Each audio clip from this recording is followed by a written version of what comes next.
10 seconds from now. Oh yeah, got all this time to prepare.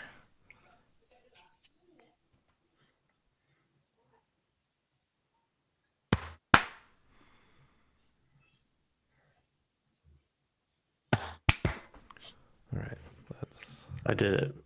You did it. Let's turn the microphone stuff back on. Bam. Sam, we have a whole podcast for this, so we don't have to talk about it on this podcast. I love how dumb US Agent looks. It's very good. Do you mean his face? Yes, I mean how dumb his face looks and how dumb his hat looks, or how I guess it's a helmet, but it looks like a hat. Isn't it? Looks like a Halloween costume. Hat? Yeah, I think it is, but it looks really stupid on him. I think it's the Captain America hat from like the 40s, though. I don't think it's the new one. Oh, I think I've seen pictures of this going around. It's good. That show's good. It's Kurt Russell's son. Yeah. Wyatt Russell. Just a cool name. Oh, Kurt Russell's son. I thought you said it's Kurt Russell's son. No, Kurt Russell's been in another Marvel movie. I think he was in Guardians 2. Yeah, I hate that movie. Yeah. That might be my least favorite Marvel movie. Which movie? Guardians of the Galaxy Volume 2. Oh, sounds like that movie was somebody. I think it's better than 1. I don't agree, but I don't love 1, so I'm not a particularly large Marvel opinions. fan, but I think Guardians 2 was one of the ones that I thought was pretty good. When I saw Guardians 1 at the theater, we saw it at the theater. I think, was that in IMAX? Maybe not. But after we saw it, I was like, oh my God, this is like one of the coolest science fiction movies I've seen in like a decade. I love this movie. And over time, I just like, I don't really give a shit about the Guardians. I'm only excited about Guardians 3 because Thor will be in it. Huh. I didn't realize I need to rewatch them too, because maybe I'll change my mind. I didn't realize that Kurt Russell had been married to Goldie Hawn and that their child was Kate Hudson. Yep. Wow. All right. And Wyatt Russell. Kurt Russell apparently kind of an asshole. Comes to his politics, but big surprise. Yeah. He's at least not a vocal Trump person. So. Yeah, Chris. I don't know that I'd call Chris a vocal Trump person. He's just an asshole. Yes. I think Kurt Russell is probably on a similar tier of asshole as Chris Pratt, but the difference is that Kurt Russell has been in some of my favorite films. So he gets a little bit more of a pass. I do like Kurt Russell. I'm not going to lie. He's also a significantly better actor than Chris Pratt. Like, not hard. No.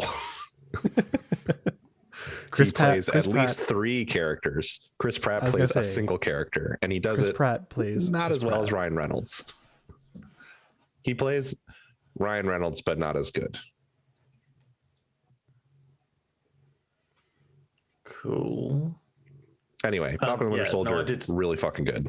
Yeah, it's really good. I like the US Agent, the new Captain America costume. No, I think it's good. It just looks stupid. But I think you're supposed to look at it and go like, oh, that's not Captain America. That's the whole point.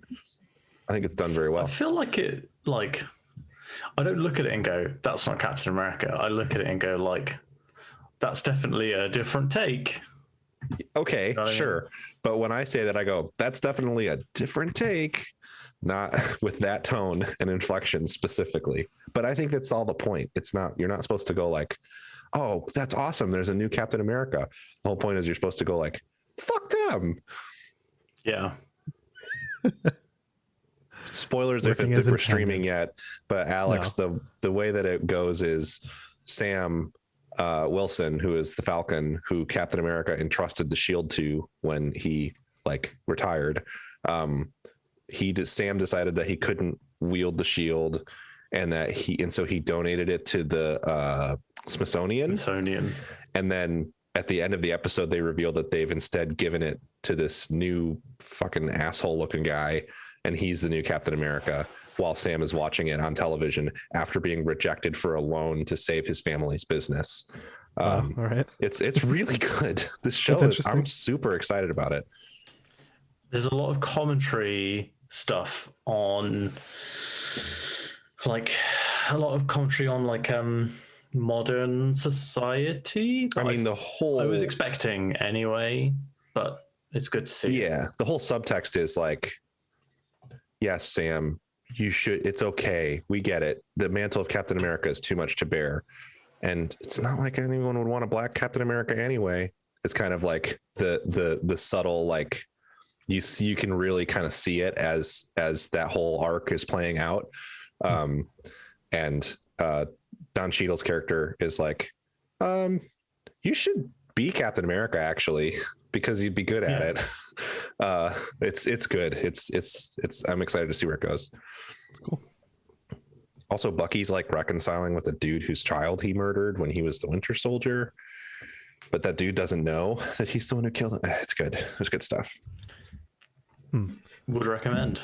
Yes, highly recommend. I'm more enthused about it than I was after watching the first couple WandaVision episodes. I was going to say, yeah, both of those actually line up with some subplots in a show I'm thinking of, but to reveal which show that is would be spoilers for it. So, WandaVision's more like, it was like a mystery, and it had that gimmick of the TV shows thing. Yes. Whereas Falcon and Winter Soldier is like, let's just sit with these characters for a bit longer and see what comes out. It feels like a movie like a Marvel movie that they're telling.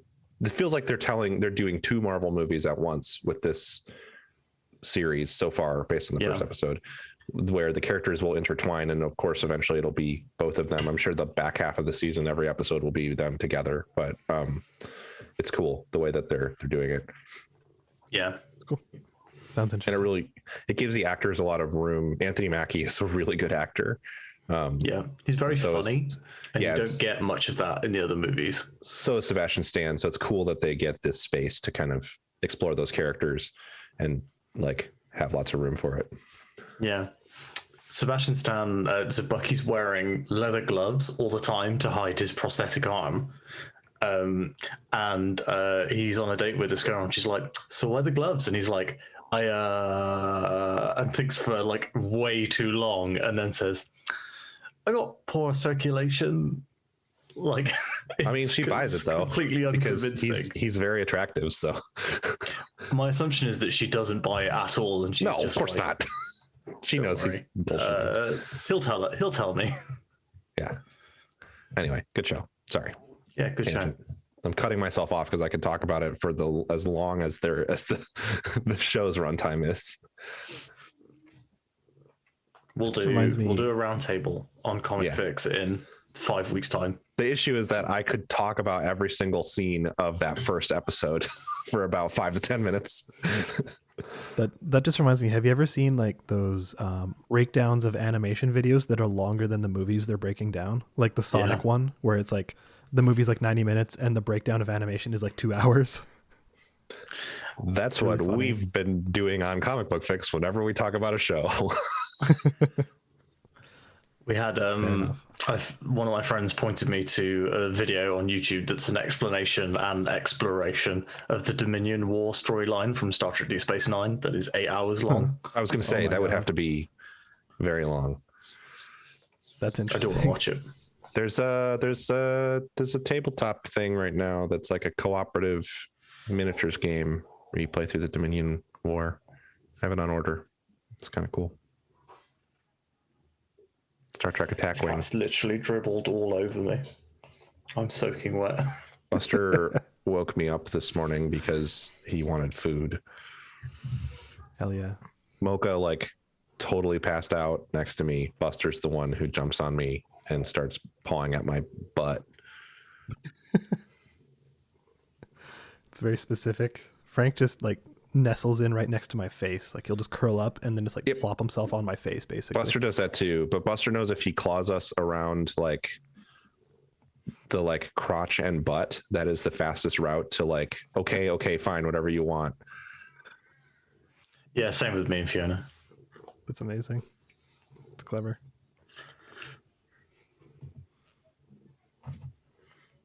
All right, should we light this candle? I guess I can do the intro if you want, or if you want to do it, Alex. I'm not letting Sam do it because Sam gets to intro the comic book podcast. Boom. No, it's good because I still have to like take timestamps and switch scenes, so I would be distracted while doing it.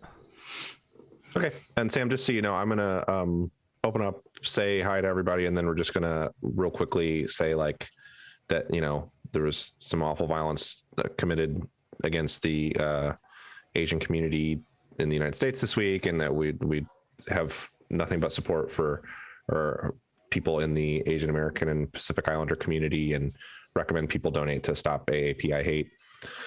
Just take a quick like 30 seconds on it, rather than, we don't have to do a big discussion, but wanted to mention at the top because it feels kind of dark to talk about in news to me, like to treat it as a news item. So I thought it'd be good to just hit it. Sure. I think it's good for consistency too to mention it. Okay. Whenever you're ready to go. Let's see. Okay, cool. Hello and welcome to episode 164 of Gaming Fyx. I am one of your hosts today, Pat. Andre is out, so I'm doing the honors of introing us. Joining me this week is Sam. You're not Andre. That's correct. I'm not Andre. And Alex. Hi, I'm watching Sam's video feed, which involves a very fluffy cat swatting his tail all up on the microphone. It's too bad you don't have video, like you're not recording video, because it would be fun to sync up the noise that cat tail made with whatever shows up in the waveforms, because I'm sure it's going to be a like whoosh, very loud. I can see whoosh noise. I can see a bash. He moved the microphone. Yes. Yeah. So we have some video games to talk about this week, and perhaps an animation of a visual novel to talk about briefly. We'll see. It's a teaser. But before we get into the episode, we just wanted to take a quick moment to say that there was some really horrific violence committed this week in the United States against the Asian community, and it's unfortunately a common occurrence here to see racist, hate-driven crimes like this, and it's important to us to remain like actively anti-racist as a cast, so we wanted to quickly hit on it before we get into this week's episode, and recommend that you give a look at the resources that Stop AAPI Hate offers and consider donating to them. They're a larger organization that works across the nation. So if you know of local resources and places that you can donate within your community, I would recommend and encourage you to look at those and to donate to those too. In particular, organizations that work with sex workers, because that was a community that was hit really hard from this violence directly. And just remind everyone that if you listen to the show and if you're part of our community, that we don't tolerate racism or hatred of this kind, and that we are just like could not be more supportive of our friends across the Asian American and Pacific Islander community. I think I can safely speak for everybody when I say that. So do your best to remain actively anti-racist in your own communities and to foster that among the people that you know as well, because it's imperative that we end this just like epidemic of hate that runs across this country and the whole world, frankly. So I don't know if you guys had anything else to add, but I wanted to hit that quickly. No, fully agreed. No, absolutely. Fully agreed. Cool. There was a comics podcast that is like full of Comicsgate people, and they were basically making jokes about it. And Zack Snyder called them out on Twitter, and they were like, "What? I thought you were our friend, Zack Snyder." And it's like, no, nobody is going to sit here and let you make jokes about racist violence. Yeah, that's good. That's positive. Yeah, I mean, positive that he had that response. Absolutely. So we're gonna get into it. I think it's important to call this stuff out and talk about it, and then we also want to provide the rest of the episode as a place to kind of have some fun, enjoy talking about some games. But as always, too, if anybody ever wants to talk about this kind of stuff, feel free to reach out to us on Twitter. We have an open inbox for any kind of chatting about all of this stuff, and even if you want to learn more about what being anti-racist means. Yeah. So with that in mind, let's see. I see here that somebody brought only free-to-play games this week. Sam, so tell me a little bit about somebody. I was like, who has multiple things that I can group together into one segment. And the first one that you list here is one that I tried to get into and bounced off really hard. So I'd like to hear about why you like it. So while some days of the week I spend some time with Peter, and he's just kind of like chilling and watching TV and stuff, but he is very against me doing anything interesting, like reading a book or like reading a comic or playing a game or something. He's just like, no. But he doesn't seem to care all that much when I play Arknights, the visual novel strategy RPG. He says it's kind of like it's a tower defense game, I guess. He says this doesn't look interesting at all. Fine. Yeah. What a discerning young man. Get him on the podcast. So Arknights is a tower defense game mixed with a post-apocalyptic visual novel. You are the leader of like an armed force that operates out of a place called Rhode Island, which I don't know if it's Rhode Island or not, or Rhodes Island. A place called Rhode Island. How's it spelled? Yeah. Is it RHODE? It is RHODE. That is Rhode Island in the United States. I didn't know. I think it's called Rhodes Island in Arknights. Oh, so it's set in the Marvel universe then. The idea of this, it's like, oh, we're going to go to Delaware or something like that. Yes. I don't know where any of it's been set currently. Probably doesn't matter. Like, I'm probably like 5 or 6 hours into the story. I finished the first chapter and I've had the first boss encounter. 5 or 6 hours. Wow. That's I didn't realize you played that much. No, I've been playing like off and on over the last few weeks. Like, you know, with any free to play phone game, you jump in, you do your dailies, and then you're like, oh, well, I'll just like crank out a couple of story missions. Just crank it out. Yeah. Crank it out while you're playing your phone games. The story is kind of like, they don't really explain very much. Like, I'm still in the very, very opening phase of the story. It feels like someone has told me that Arknights gets good at chapter 14.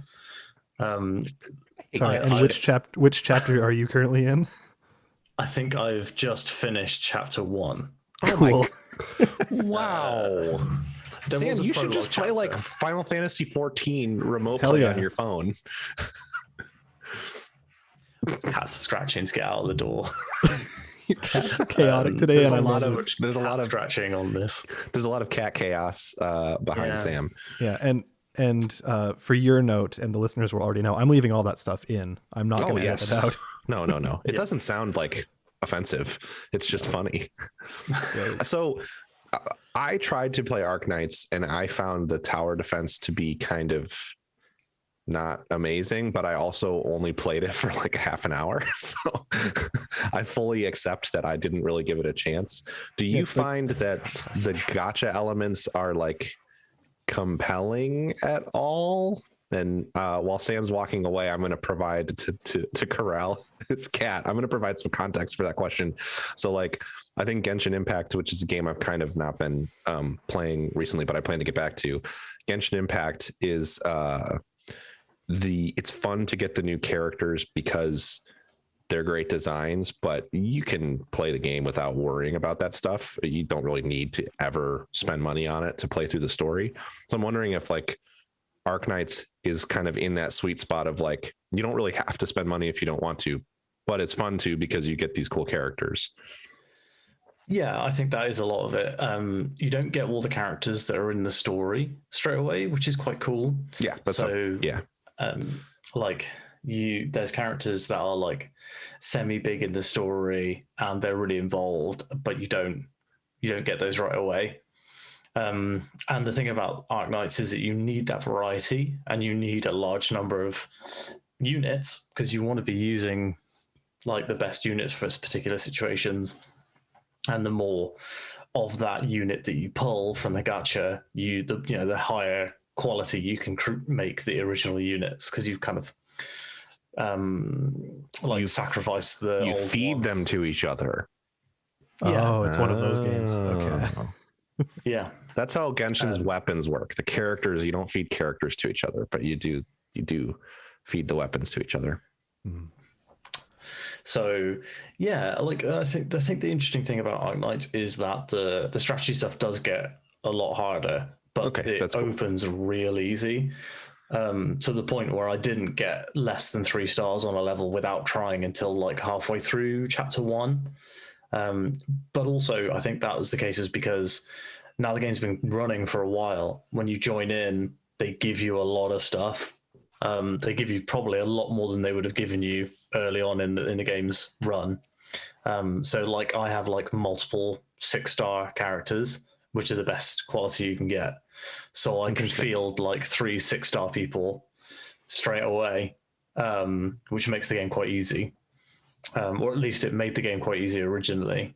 They do some stuff later on where they're like, oh, while you and your team are out doing this, the base is being attacked, and they give you a set squad. They're like, this is who's available, so you have to run with it. And like the first one of those missions I got, the characters were like 5 to 10 levels lower than mine, and like all 3 and 4 star. Interesting. That almost sounds like XCOM-y with that part of it, which is kind of interesting. So yeah. Okay, so it is an isometric one of these, right? It's not like Sanctum where you're first person or anything like that. No, it's basically like you have this grid map, and you drop a unit onto the grid, and it doesn't move. It stays stationary in like tower defense style, and then different types of units come at you from different directions. So sometimes you might have like, oh, I've got like 1 goal to protect on this side, and they've got 2 like spawn points. But then another time it might just be a wide open lane, and there's 4 goals to protect all in one huge line, and the enemy's got like 6 different points of ingress. Interesting. And so you're able to route them then? Like, can you place blocks and things of that nature? Yeah, you can place blocks. They don't teach you that for a while. So the block placing stuff comes in at the beginning of chapter 2. The storyline so far is interesting. I think the best thing about the game is the character designs. Yeah, the characters all look incredible. Yes, the art style is really cool, and every time you pull a new one, you're like, oh, this is like a completely different look of character. That's the thing. For the longest time, I told myself I would never play a gacha game that wasn't licensed, because why on earth would I give a shit about spending money to get characters for when there's like, no, I'm going to play a game with Star Wars characters or Marvel characters, or at least characters from an anime that I like. But the thing that I learned from playing Granblue Fantasy is like, if they make the characters fucking awesome, then you want them. And Granblue Fantasy has a ton of licensed stuff too, but that's fed over into my appreciation for Genshin Impact. Is like, when you play the story, I played the opening like 6 hours of that story, and there's a major character that they don't give you for free, and then I happened to pull him, and he's a 5-star, which is the best you can get in that game. And I was like, fuck yes, way more excited than I would have been if I had just pulled a variant Iron Man in Contest of Champions, even though I love Iron Man. So Arknights seems cool. Like it does have those cool character designs. Would you say that it's the kind of game you can like play semi-passively? Because I am definitely looking, there's been a lot of like shows and movies I've been wanting to watch, and so I am kind of looking for something I can just sort of mindlessly toss stuff around on the phone. But if it's the sort of thing where I have to like stop and read visual novel sequences every 10 minutes, that seems like it's rough to do that with. So there's always going to be like at the stage I'm at, there's a short visual novel section before every fight, and there's a short visual novel section after every fight, and the fights are about 3 minutes. You can double speed everything, but then you also like you have to have double speed reactions. I want the story, but I also think it's like I want the story to be like, a couple pages of a comic book kind of, so I could read it ostensibly during a lull in a movie or show or whatever. So the cool thing is when you recruit somebody, I've just opened it up, you get it just dumps a duffel bag on your screen, and then you have to unzip it. And the color the color of the glow from the file is what rank character you get. This is a 3-star pull, so it's terrible. That person has no worth. This is Ansel. He's a medical intern, so obviously he sucks. He's just in his residency. Don't be mean to poor Ansel. Well, he shouldn't suck as much. This is the second Ansel. I'm going to give Ansel. I'm going to give it another shot. This is Spot. So this guy is a dog wearing a hoodie and a leather jacket, and he's got a big metal shield. All so he's a lot cooler than Ansel, but he's still trash because he's 3-star. I'm going to give it another shot. Unfortunately, I think I installed it and then played it for half an hour. So of course, what'll happen if I install it again is it'll be like, pick up where you left off. And that's not, hopefully I can reset my progress or something. I didn't spend any money on it. So this is my favorite unit. She's got one horn and a giant triangular shield, and she's just extremely cool. So she's like Pyramid Hand. Yeah. Hoshiguma. There's another character called Bagpipe who has a bagpipe that's a gun. Okay, I'm in. You done. We don't need to talk about this game anymore. I'm sold. I literally she came up she was on the enhanced rate of drop, and I was like, should I put some money in so I get me a bagpipe? And then I decided against it. How is there not like a League of Legends character or something that has a bagpipe gun? Or like, how has that not been, or like a Team Fortress weapon that's a bagpipe gun? There's gotta be. I guarantee you that there is a MOBA where a character has a bagpipe gun. I don't know. If you're listening, what's our email address? Do we just Gaming at Fyx? Gaming at Fyx.space. Right. Andre always reads it, and I don't pay attention when he reads it. Email us at gaming at Fyx.space. If you do that, then I don't know. I'll do something. I don't know what it is yet. If you find us a MOBA character with a bagpipe, you'll learn how to play the bagpipes. If I could afford to purchase bagpipes, I would definitely learn to do it. Although my partner would probably murder me. Probably. They're extremely loud. They're extremely loud. They're so loud. Anyway, but yeah, Arknights is good. It's one of those games that I'm playing.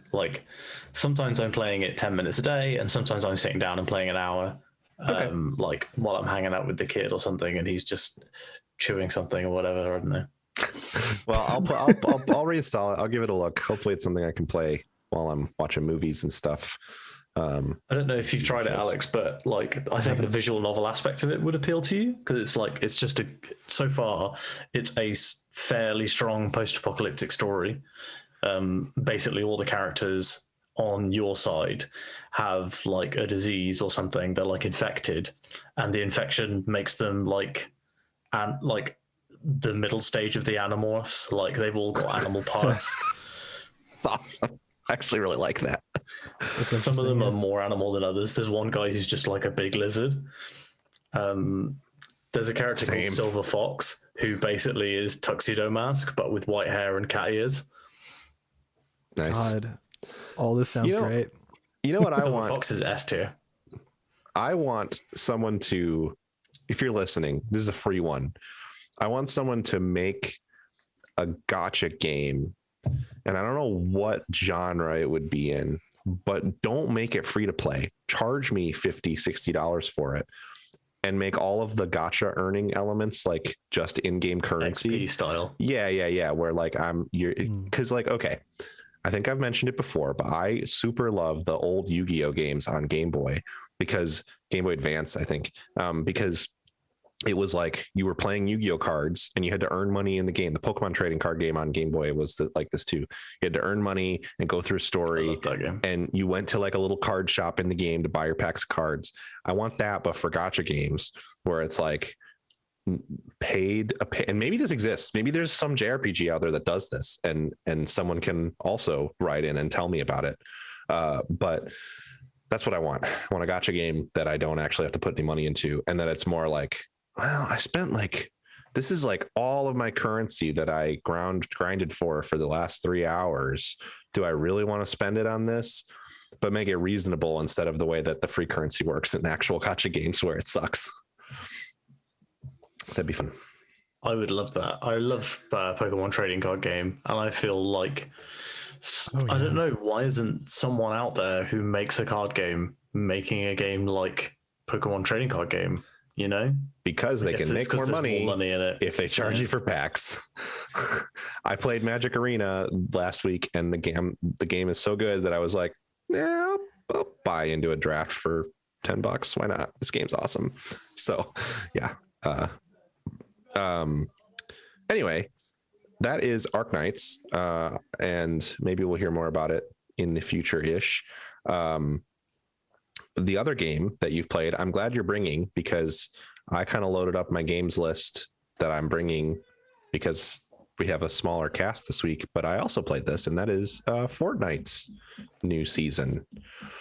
Yeah. So the season end activity was really cool, and I liked that it was available for everyone whenever you wanted to play it. Yes. Similar to your objections with the Galactus thing. Like, I enjoyed playing the Galactus thing live, but I could because it was at like 5 p.m. I wasn't working. I'm over it already. It's whatever. The Travis Scott thing is the thing I'm really glad I got to see, because that was really cool. But I did not see that. But also I barely know who Travis Scott is. Yeah, so like I crafted a weapon yesterday. The new thing in Fortnite this season is crafting. It's really interesting too. It took me a really long time, and I did not enjoy it. Oh, yeah, I don't know. The game that I came second, I landed in there's like a mechanics shop out right on the edge of the map, and just by complete coincidence, the final circle ended up being like 100 yards to the left of it.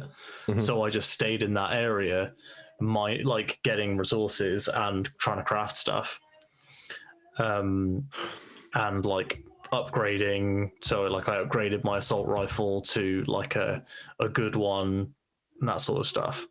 Yeah, I'm the one thing I don't. So there's crafting, and in order to craft things, you have to pick up materials from hunted animals, and from like trucks and stuff and trailers can drop machine parts. And then you just hit tab and go into like a crafting menu, and then you can upgrade weapons through the crafting menu. And I think it's really interesting, and it's like a huge change to the game, like massive strategy shift. I wonder how much they balance test this stuff before they put it into practice. I know they have like a small testing community that's mostly like family and friends of Epic employees. The biggest issue I have, kind of to your point, is it seems like the materials are slow to get. And very slow. It took me like 20 minutes to get enough to upgrade an assault rifle twice. I think that game is at its best. I haven't really talked about it much in the cast, but I played a shitload of it in the last month because I was playing to finish off my battle pass and my Beskar quests, which I did. And to me, that game is at its best when you're like playing super fast, when you're just like, okay, I have a green gun and I'm going to go find somebody to fight, because that's more fun than sitting in a room and hiding. And since you can get into games so quickly, it doesn't feel like there's tons of downtime between games. But with this crafting thing, you have to play much slower, I feel like, to take advantage of it.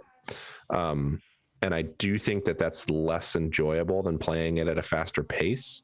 So I wonder if they're going to perhaps over the course of the season make adjustments to the rate at which like animals spawn and stuff. I've not seen an animal to kill in a game. Like I saw some chickens. I've not seen anything else. They count. So if you have a quest to hunt animals, chickens and frogs count. But like I have played probably 15 games this season so far. A lot of them very fast. I played for like a couple hours, 2-3 hours this week. and I think I saw 2 wolves in that whole time, and I was actively looking for them because I was trying to complete a quest to hunt animals.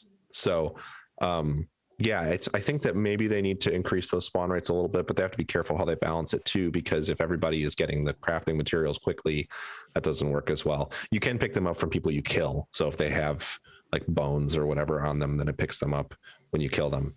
But it's certainly interesting, and the map changes are really cool. I do like that a lot. I think it's neat to have like a totally new space to play in.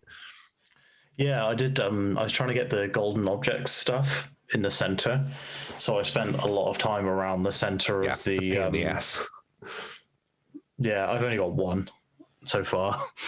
But I spent a lot of time kind of milling around that center, and I assumed that it would be full of people also trying to get the golden objects, but I was the only person there the whole time.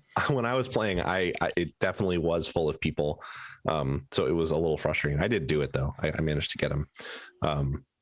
But yeah, the new map changes. Like in the past, there was a huge desert in the center of the map with crystals sticking out of it, and the 0 point was floating over it. But now there's like this big spire with these kind of adobe-like structures around it, which is very cool. Huge change. And in general, the map is a little more like wooded, and the ranges feel like they've been toned down from the last season, like how far you could see people away because there's more trees and stuff.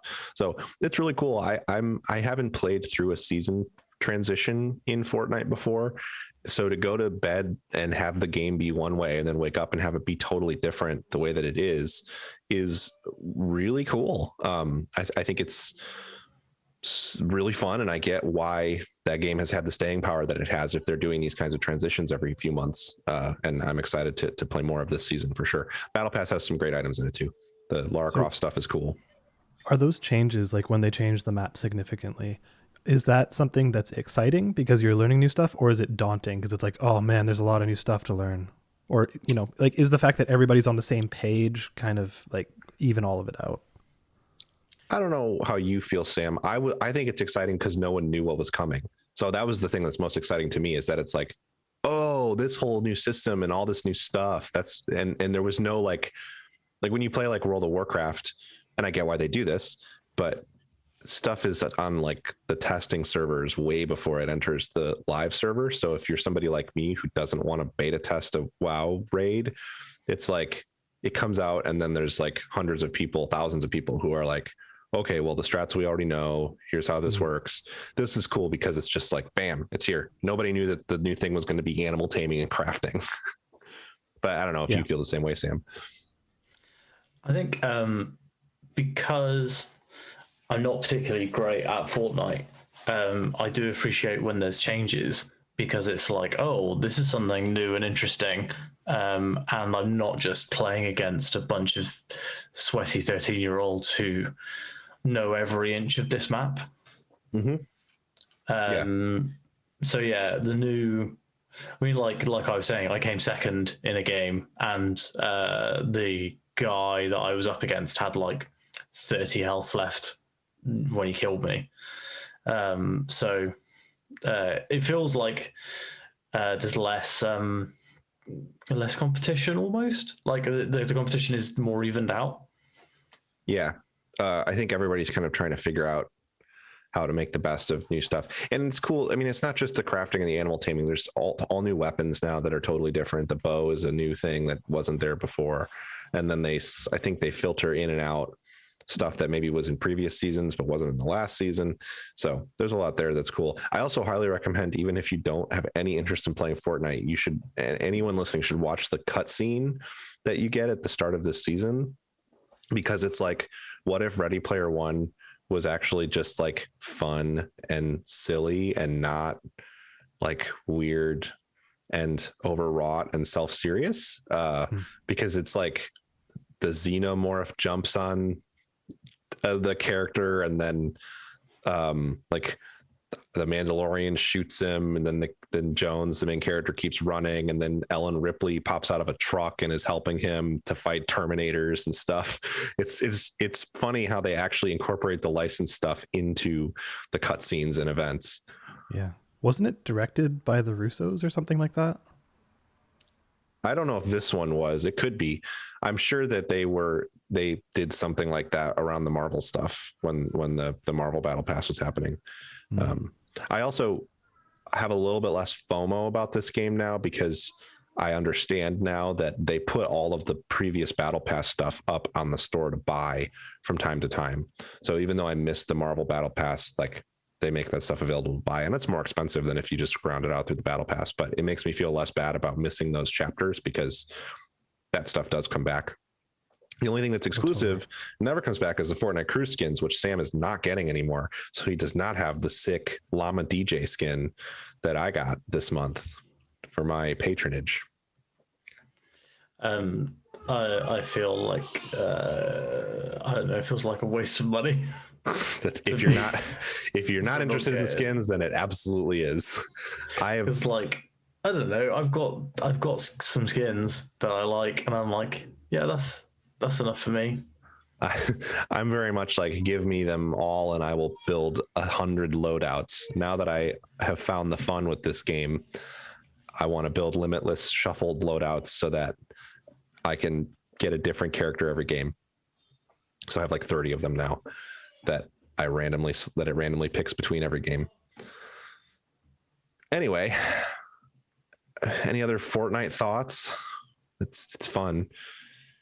Yeah, I think it's just I'm definitely going to play some more. I'm looking forward to getting a bit more played and seeing whether there's more stuff that I'm enjoying in this season. I think I wish I had just played the Marvel season, because I think that would have been absolutely my jam and really hooked me in the same way that it hooked in like the kind of funny guys, and they're still playing 2 seasons later now. Because even just playing the Galactus thing I was like, oh, I forgot Fortnite's pretty fun to play. I should play Fortnite again. Speaking of the Marvel thing, I think Fortnite probably remains the best Avengers video game currently available on next-gen consoles. Oof. But that's not an oof. It's because Fortnite's really good. Yeah, but the oof is that there's a game that should be better for one of those specifically. Yeah, well, anyway, I played. There's a game called Avengers, and it isn't the best Avengers game. Yes, I think that's kind of my point as well. It's fine. I played the Avengers PS5 update this week. I put a couple hours into that, and it's cool. That game is still that game, so I won't talk about it at length because we've talked about it at length in the past. But I haven't gotten to the new Hawkeye stuff. I've still haven't even played the Kate Bishop stuff because I'm having to replay the story on PS5 because I originally played it on PC. But the stuff they do with the controller is great. The haptics are like really, they go from subtle to kind of aggressive, but in smart ways. It doesn't just vibrate when stuff hits you. It's like when you are flying as Iron Man, and like how it rumbles like the jets do. It's kind of like subtly like like sort of fading and ebbing and flowing rumble that like feels like it matches the sound of the jets in a way that's like really, really, really cool, and it gives you a lot of good feedback. And then the trigger stuff is really good. It's like a tensor trigger pull to shoot Iron Man's plasma out of his hands, and that's really cool. And when you combine that with like the sounds from the controller, the haptics, and the trigger pulls, it definitely makes the game feel more tactile, which is something that I think does improve the experience. And it's pretty cool. I wouldn't say that it's like changed the game immensely, but it's neat. It definitely made flying around as Iron Man more fun to me.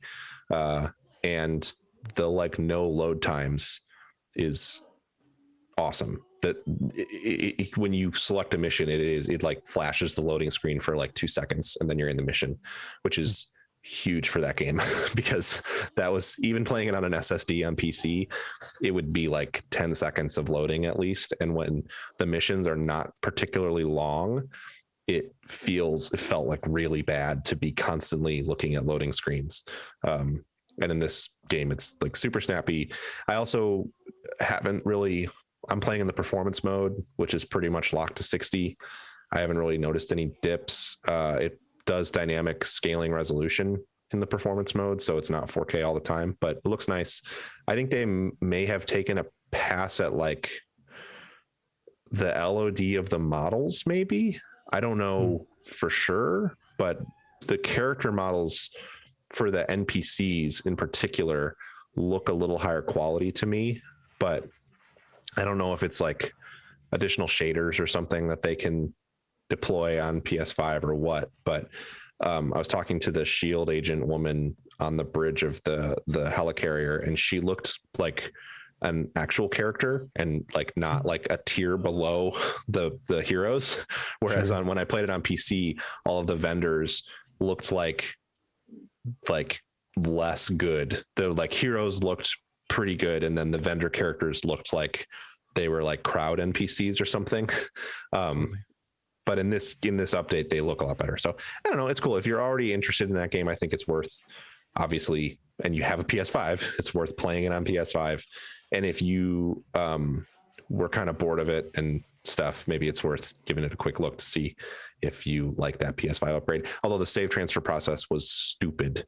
If you do have a PS5, do not delete your PS4 version of the game, because you have to update the PS4 version to the latest version, go into it, do a save migration where it uploads your save, and then launch the PS5 version, and then it'll pull in the save. And it was stupid because those games are like 70 gigs a piece, and the PS5 hard drive is not that big. So I really hope that between this and Hitman that we learn our lessons of how to actually properly do save transfers by, like, I don't know, let's say this time next year or something. I don't think they will, but also I don't think it'll be as much of an issue next year, because I don't think there will be as many next gen patches and stuff happening. Not. Yeah, probably not. Which is the big thing here, is this game should have been probably available at PS5 launch, but then got delayed. And yeah, but I don't know. It's good. It's Avengers. The Clint stuff looks okay. I'm very disappointed that you're just fighting AIM in the future. Future AIM. I thought maybe there would be new enemies with it, but nope. So it doesn't even look like there's going to be new enemies in War for Wakanda, because in the narration, Claw says, like, Monica, if you can give me an army, and Monica is AIM. So he's getting an army of aimbots. It's like if in Destiny there were only the Fallen and that's it, and there was nothing else in that game. It's kind of pathetic. Are they going to get banned? Oh, you got to ban them yourself with your fists. You got to pick them up with the Hulk and slam them around. Got to use That's what we do to aimbots here. That's a fun move. Man, my stomach is rumbling really bad because I haven't eaten yet today. Nice. I'll burn through the other stuff that I brought quickly, which is one. I played a game very briefly. I played a game called Adios this week. I'm aware that it's pronounced Adios in correct pronunciation, but this game specifically omits the accent, and it's because it's trying to evoke the like way that people who don't know how to speak Spanish say adios sometimes. I don't really know why, because it doesn't factor into the story at all. It just so happens that that's the way the lead character. No, I finished it. It's very short. It's the like lead an hour, character. It's like an hour to an hour and a half. Yeah. The lead character just pronounces the word adios at one point. And he has like a Southern accent, and it's clear. Anyway, Adios is a game that is developed by a very small team. I found out about it because I follow the game's like creative director and writer on Twitter, who goes by Doc Squiddy. If you follow like the indie scene, they're a good follow. And it's an interesting game. The premise is that you are a farmer who disposes of bodies for the mob by feeding them to your pigs. And you wake up one day and decide that you don't want to do it anymore. And so you have the game is kind of a conversation between you and the hitman that you're friends with, who brings you the bodies from the mob, and him basically trying to convince you to not go through with it and to keep doing it, because the like implication is that like they got to kill you if you won't do it anymore. And it's pretty interesting. It has a lot of jank. It's definitely got a lot of like sort of like sometimes it'll give you a button prompt and you hit it and it doesn't work and it's like, what's going on? And then 10 seconds later you hit it and it works. But it deploys some really interesting techniques for narrative games that I haven't encountered before, such as like, one, this character is following you around the whole time and the game's kind of a constant conversation between the two of them, which is neat, instead of what these games often do, which is place you alone in an environment and then give you audio diaries or whatever. It has like little activities you do which are not gamey, but it still breaks up the just walking around stuff in a way that's kind of interesting. And I think it's got some smart pacing things. It does cool things with dialogue as well, where like it'll give you grayed out dialogue options that you can't say, but that like are thoughts that the character is having. Like, you know, this isn't a specific example, but like if the guy's like, you got to keep working or whatever, you might only be able to actually say, no, I'm not, but it'll have like a grayed out, like, hey, fuck you. And it's the sort of thing that's like the character would never actually say this, but it's what they're thinking. And I think that's a cool way to deploy that kind of internal monologue.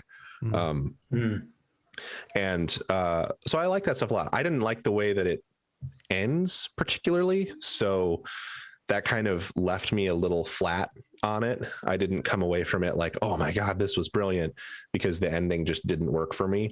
But I think that's a me thing. I don't think it's necessarily that it's like bad or that it's not worth your time. I think it's just that it didn't resonate with me in the way that I kind of hoped it would.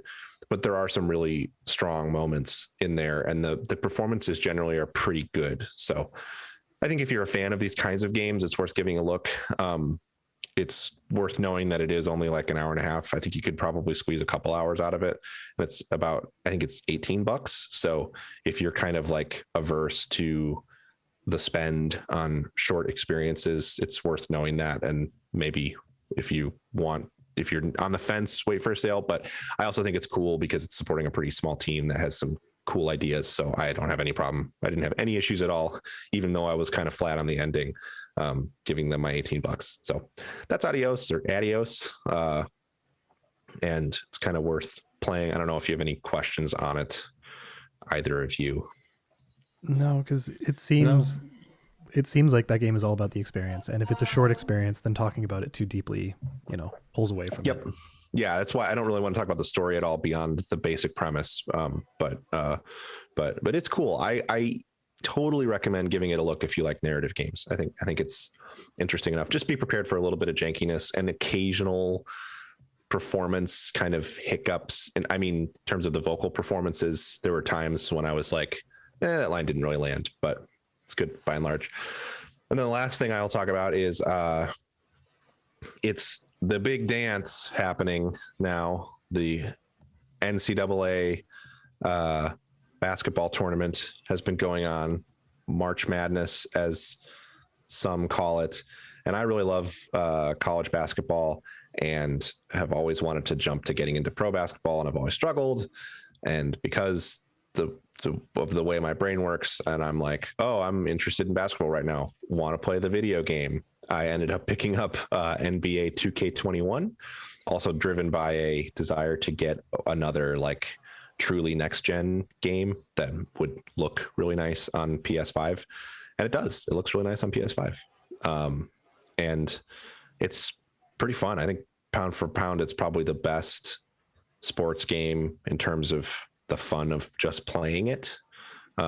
It's a really good mix of like strategy and Twitch gameplay and character development in like an RPG sense to get your character better. The virtual currency stuff for the My Career mode is still fucking gross. I came in with 100,000 credits because I got the like deluxe edition because someone recommended it to me if I'm starting this late to do that. And it costs 20,000 credits to raise my rating by 5 points, which is like insane because you start at a 60. So the amount of credits it takes to level up to the cap, which is 95, I think, overall, is just absurd. How many credits would you get for playing a game or completing some story thing or whatever? So like playing a game, I'm still in the story, but I get like 400 credits per game in the story. And the games I'm playing right now are college games, and they're 20 minutes long. So it is like a brutal grind. And I think the grind gets a little faster once you get out of the story part and into the kind of more service gamey part. But it's a brutal grind. And that game now has the ultimate team mode where you can buy packs of cards of players. So there's just like so many money sinks in that game. I am waiting for the reckoning where they finally say, we got to take this back to square one, but it won't happen as long as people spend money on it. So I don't know. And it's a shame too, because it really is, there's skill involved. I mean, it's not just like, oh, you max out your character and then it just rolls dice. It's a smartly designed game, but you can totally fuck up your build because the way you create your characters, you set their max ratings, like their max skill ratings for each category. And you basically have like, they can be up to over 95 overall. So you move their max abilities around, and in a way where like you might be able to have like a 70 in 3-point range accuracy, but and that'll put you at like a 70 overall. And then you spend like 10 points on strength to make your overall for strength like 60, and that makes you a 75. So you're kind of like playing with these different caps to try to math it out and min max what you can do for your position. But if you make a shitty build for your position and then play the game for 10 hours and spend like $20 on virtual currency and then go, oh no, my build sucks, you have to make a new character and you lost all that. There's not like, you can't like recover those credits, and there's no way to like there's no way to re-roll or respec your character. Oh no, hang on, sorry, my cat hit a button. My recording's fine though. Cats are chaos today. I know. Seriously. But yeah, I don't know. It's like, it's really fun. So I'm putting up with it because at this stage, I'm not that worried about the PvP parts, which is where your rating really factors in. And the story is surprisingly strong. It's like fairly cliche. I mean, you're like, your character starts in high school, and your dad recently passed away, and he was like a basketball great in high school and college, and then played in Australia in the Australian Pro League for a while. And like everybody loves him, and you have these big shoes to fill. Jaimon Hansu is the coach of your basketball team in high school, which is cool. He does a really good job. And then Michael K. Williams kind of plays your dad's close friend who wants to be your agent and maybe has some ulterior motives. It's not clear. So they deploy that stuff really well. The main character is portrayed really well too. It's very funny because I made my main character look as much like me as possible without using the face scan, because when I did that, it gave me a monster. But I made my character look as much like me as possible. So I have a huge beard, and I didn't know that they start you in high school. And I've never seen a high school senior with a beard that looks like what my character has. He's also enormous. Like he's like 6'10". And so it's very funny to see, he's like 6'10" and 220 pounds. It's very funny to see this like huge muscly guy walking around, supposed to be a high school player, because high school players just don't develop like that in real life. I mean, they're tall by that point, but they don't have huge beards and are fucking ripped. But it's fun. The thing that happened that pissed me off is I didn't understand how the choice system works. They give you different choices at times, and one of them is you get injured and then they ask you if you want to go in and risk further injury in the next game. And I didn't want to. So I let the timer run out. I didn't realize that I was picking between two options. I thought it was like press X to do this or don't press anything to stay out of the game. But I left it was actually a selector. And since I left it on go in the game, my guy went in the game, which was impossible to win anyway. And then I was injured for the big like season ending game. And we got fucking destroyed because my teammates were garbage and I couldn't do anything because I was injured. So that was frustrating. But once you get to college and you understand that, it's much better. And I also appreciated my last thing that I made a note of to bring up is at one point, the commentary guy said, if you're going to leave him open like that, he's just going to keep stroking it. Nice. Which in basketball, when a stroke is like a shot. Sure it is. The way the dialogue played out was very funny. And that is the biggest presentational issue with the game, is that the commentary is like repeats every single game. They go like, and Junior was explosive from the outside today. Every game, that's what they say about me, because I score 20 points in every game. Oh yeah, your character gets referred to as Junior, and you can't change it because of the dad. Right. I'm hoping that the big end to the story part is going to be like, you're not just Junior anymore, and then you get to pick a nickname. But I'm not holding my breath. He might just be Junior forever. But now you're Senior, son. But yeah, I don't know. The story's pretty good. The performances are good. Oh, the other thing they do that's very funny that they do not do in actual college basketball is in the commentary is all the fucking time. The premise is that we're early in the season right now, and the commentary guys are like, well, that shot's going to increase his draft stock, which is not something they talk about. I mean, they might say like, oh, he's going to have some big decisions after this season as to whether he wants to stay in college, but they don't say like, oh, and they'll be like, and Junior is going to increase his draft stock with this performance. And they say that all the time. Hopefully there's some scouts in the audience today. Yep. Absolutely. That is like word for word. And the other thing they do is, because they've only licensed like 8 universities. So I'm playing for Gonzaga, which is one of the best basketball countries and best basketball colleges in the country. Wow. Like Gonzaga is the favorite to win the NCAA tournament this year. They're in Spokane, Washington. They're like, the only thing they're known for is basketball. And they're one of like 9, I think, universities that they licensed. And I don't know why, but you play each of them. Like Gonzaga does not play Florida particularly often. They're not in the same conference as far as I know. And yet when you play Florida, they spend a lot of time talking about the history of the University of Florida, which is not really something they do in real college basketball, but it'll be like, oh, Florida has a very new basketball program. They didn't have a powerhouse basketball program until about 20 years ago, which, by the way, is a long time ago. But they'll be like, oh, they're a football school and da-da-da-da-da. And with Syracuse, when I played Syracuse, they're like, oh, I think Carmelo Anthony is the most famous player to come out of Syracuse. And then they go into a diatribe that takes 10 minutes of conversation for them to talk about the history of Syracuse basketball. It's very strange. The commentary is very, very strange. It's not bad, but it's strange.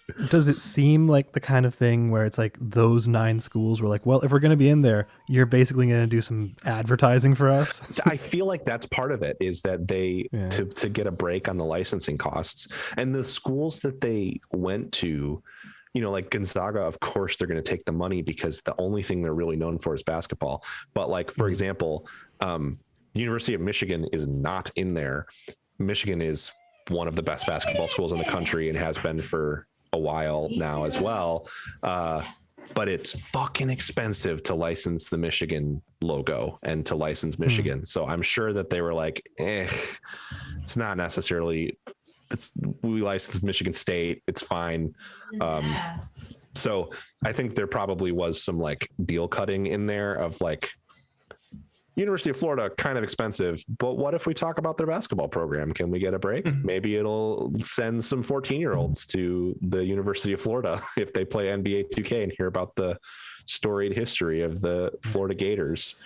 So if they have like a mock NCAA tournament or whatever in here, and there's only 9 schools, does it have like 9 other schools that are just fake? We'll see. I don't know. I mean, the NCAA tournament is a 64 team tournament, so it's not. Oh, I thought it was 16 or sorry, 18. No. Yeah. So with the way it works, you play through a season, which is really condensed, and then it does, as you play through the season, it's like giving you a live update between games of like, here's where your team's going to place. I've been winning every game by 30 to 40 points. So I presume I will end up as a 1 seed in the tournament, but we'll see how it goes. What I suspect they'll do is be like, oh, they'll probably, because of the way the round structure works, it'll probably be like, oh, round 1, you happen to be playing Syracuse. Round 2, you happen to be playing UCLA. Round 3, you happen to be playing Michigan State. Like the teams that are in there, you'll just play the ones that are already there each time again for the championship, which is whatever. It's a little more detailed than I was expecting. I didn't think it would have. I assumed that they'd have like 4 licensed colleges and you'd play like 2 games with the college, but instead you do play like 8 of them, which is kind of cool. The story itself is seems like it's going to be around 6 hours long, which is fairly decent for one of these. So I don't know. If you like basketball, it's one of those like, know what you're getting. It's just like with gacha games, know what you're getting into. It's predatory. It's shitty and they should change it, but it's really fun to play. Well, I guess I have one question before we move off of it. Yeah. So we don't have it in our news, but there was the whole issue that came up with EA this week and FIFA. I don't know if you saw that, but basically where there was like not insider trading, but essentially some EA staff were caught like selling really high value cards privately to people, and things of that nature, where people found out about it and then EA had to release a statement being like, hey, we're not cool with this shit. It was a big thing. We don't have it in our news. We're not going to talk about it too deeply, but like, does the system feel predatory in that way, where it's like, oh, you can only do really well in multiplayer, especially competitive multiplayer, if you have like these badass cards kind of thing? Yeah. So for the My Team or whatever, first of all, this game does have a mode called My NBA, which has no microtransactions. It is a classic, like you take a team through a season and through a dynasty or whatever. So you can absolutely play that mode if you want to and not spend any money on the microtransaction stuff. So I do think that's important to get out there. They also do a cool thing where they'll have the like NBA games being played that day that you can just jump into if you want to just play quickly. So that out of the way. Yes, I think that the Ultimate Team, I think they call it My Team stuff, totally is like that. And what they do with those modes is they're constantly introducing like new players or new versions of players, and you do have to just basically continually spend money to stay relevant. You can play single player matches that you earn progression and currency through, and if you're comfortable with that, you could just play that mode and get the packs and stuff and not spend money. But if you want to be competitive in multiplayer, yes. Now with my career, the same thing is true, but at the very least, there is a hard limit on how much you could spend on a single character, because not in terms of, you can spend as much as you want on cosmetics, because the cosmetics use the same currency as the skill points. But once you level your character to their max overall, it's not like the level cap keeps increasing. So ostensibly you could, like, I doubt I'll have to spend any additional money to max out my character because I bought the expensive version of the game. And between grinding a bit of currency out and spending the rest of that currency, I think I'll be able to hit the cap in a couple of months without spending money. But definitely you have to be at the top of the like stat trees, whether it's the overall rating in my career or having the best team in my team to be competitive. And it sucks. It's absolutely like, keep spending money. They also, I don't remember all of the details, but these news stories are from 2 years ago, but I'm pretty sure it happened last year too. There was a huge controversy with gambling in NBA 2K, where there was a guy who entered the scene who had a shitload of money, and he basically used like 2K gambling. I think it was like as a Ponzi scheme, where he would like put up money and be like, this player and this player 1v1 and the winner gets $10,000. And it was very like, there were a few players who were not pro players. The NBA 2K, the NBA has a esports league that is like legit pro players playing for teams that are based around the actual franchises. So there's like there's esports teams for most of the major NBA, all of the NBA teams. This was separate from that. This is like players who weren't quite good enough for that, but were still very good. And they would do these like 2v2 like shoot around kind of games. And this guy was like 10,000 to the winner. And there were a few people who were like, he's legit. He just wants to see great games being played. And he knows that the real action happens on the, like, my career court and not in the E League. And it turned out that it was all bullshit, and it was all like either Ponzi or money laundering. I can't remember the exact details, but worth looking into because it was a wild story. So there's a lot of junk around that game. The community is pretty terrible too. So I don't know. If you, like me, have an interest in basketball and want to learn more and get into it more, it's very fun to play, but definitely know what you're getting into. With that, I see basically a lot of anime here in Alex's list. But technically one of these is a game, but isn't it also an anime? Yeah, which do you want to start with that anime? one? I want to start with the anime. I'll let you decide what that means. Damn. You're right. That is hard. Okay, well, we talked about the TV show I watched. We talked about it after the first episode, and then we talked about it again after the second episode because some stuff happened with it that was like, what? And I definitely want to watch it, so we'll keep this like very spoiler free. Oh yeah, I'm intending to keep it fully spoiler free, and this is referring to the new season of Higurashi Gou. And so when we first talked about it, Allison is also a big Higurashi fan, so sad she can't be here today, but it was very much marketed as a remake, like a full remake of the original show, because the original show is known for being kind of low budget. Like, it was made by a relatively unknown studio called Studio Dean at the time for like zero budget. So like, if you've ever heard the dub of the original Higurashi, it is terrible. Like, like even by bad anime English acting standards, it was awful. And like, the art was arguably bad. Like, I liked the art in the end, actually, but you know, things like that. So the idea of it getting a full remake in 2020, because that's when it started, was super appealing. And then first episode happened. It was really good. It was like, yeah, this is 1-to-1, just a complete remake of the first episode of the first season.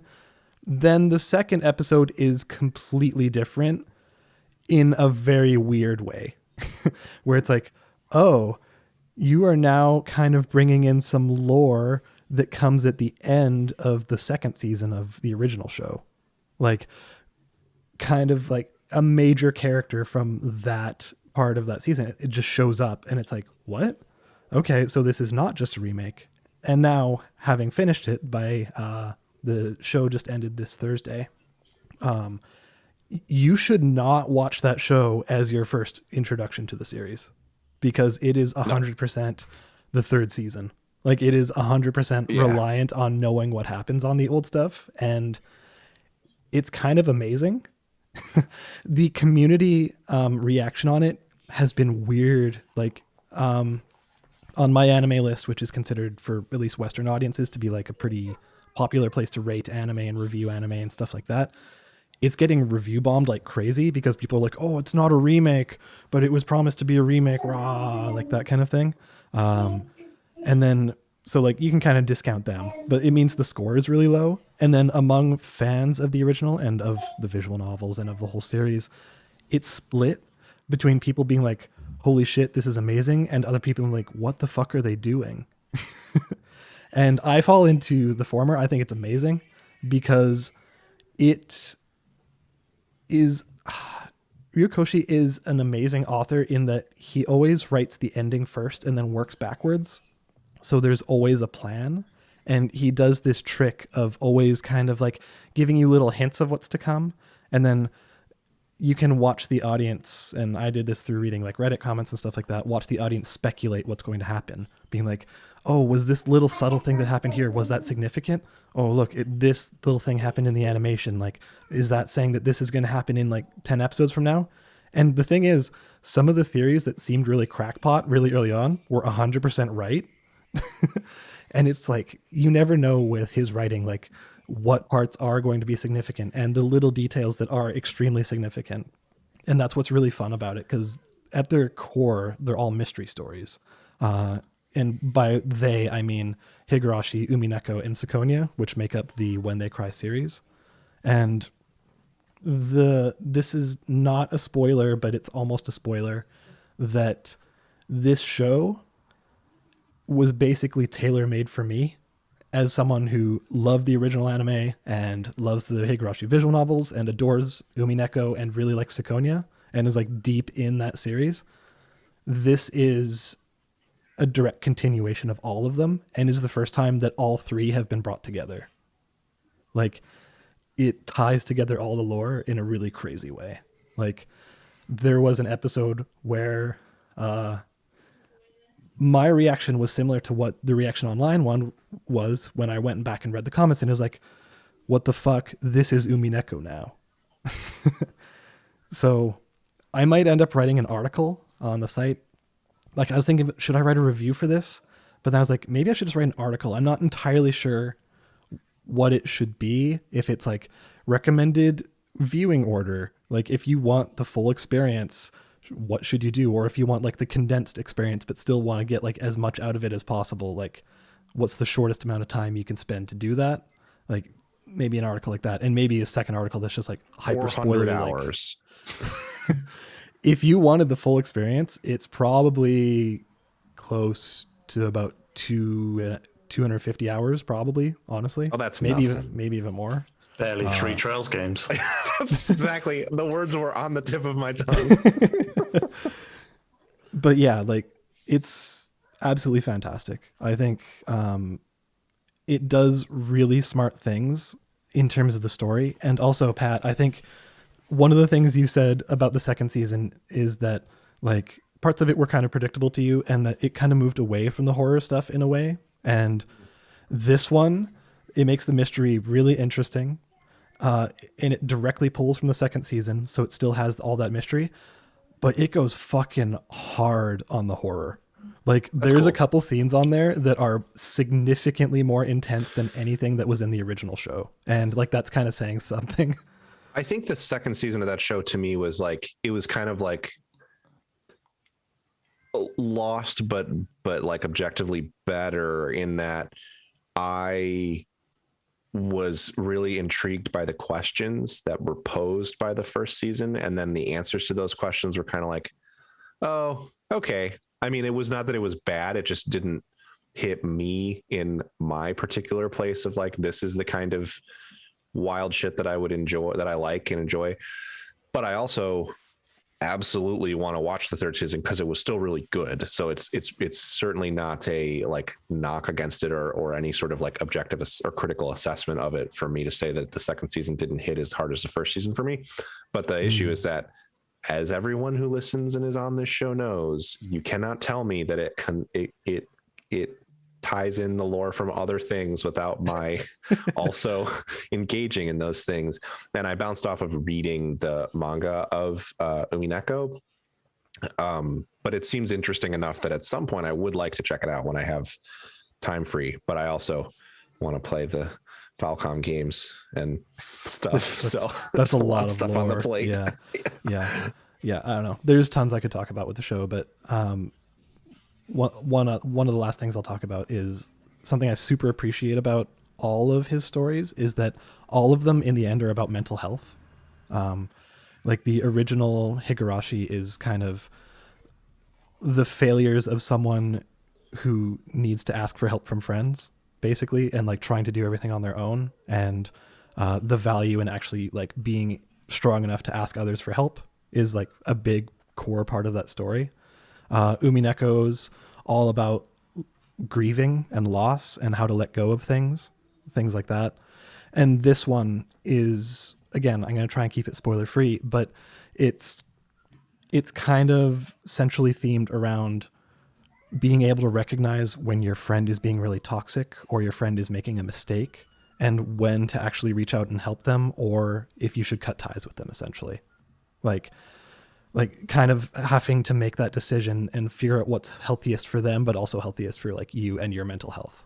And like, that's what I really appreciate about all of his work, is that it is fantastical and there's like all this murdery, horror-y stuff, but like it is rooted in like really strong mental healthy kind of things. Cause I didn't realize until reading some comments that he was a social worker and he worked with kids, and like he saw a lot of mental anguish from children and stuff like that, which is why he writes these stories, is almost like a catharsis and trying to imbue some lessons of how to have better mental health, which you wouldn't expect it going in, especially not that first season where it's just like, sure, oh, why are all these murders happening in this town? Ha ha ha. But like, yeah, it gets there. And yeah, I love it. It's easily my favorite series, When They Cry, at this point. And it was very exciting at the end of the last episode when they said, next on Higurashi, they announced the new season. So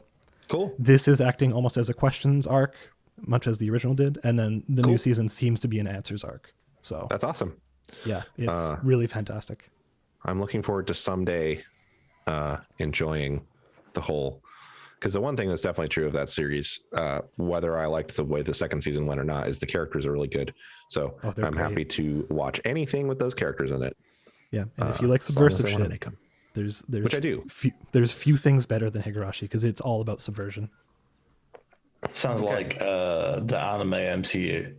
That's been what I've been thinking the whole time. I'm like, all these products tie into each other. In a way, you but bring like, it all together.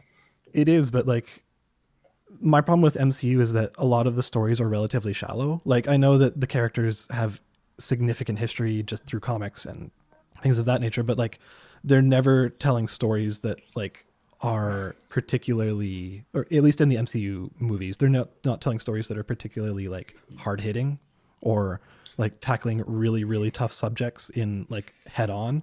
Like, you get a bit of it with like Black Panther and things of that nature, where it's actively trying to address things of like race, which is good. But like, Higurashi is going straight in for the jugular on some really tough topics. Like, I think it's more about what tough topics resonate with you more than anything. Like, in Spider-Man, he's got to deal with like homework, and obviously it's difficult for all of us. Well, I think, and Captain America's really old. I think like you could make an argument that Winter Soldier is an interesting take on like surveillance and the surveillance state, and Civil War has a lot of interesting things to say about like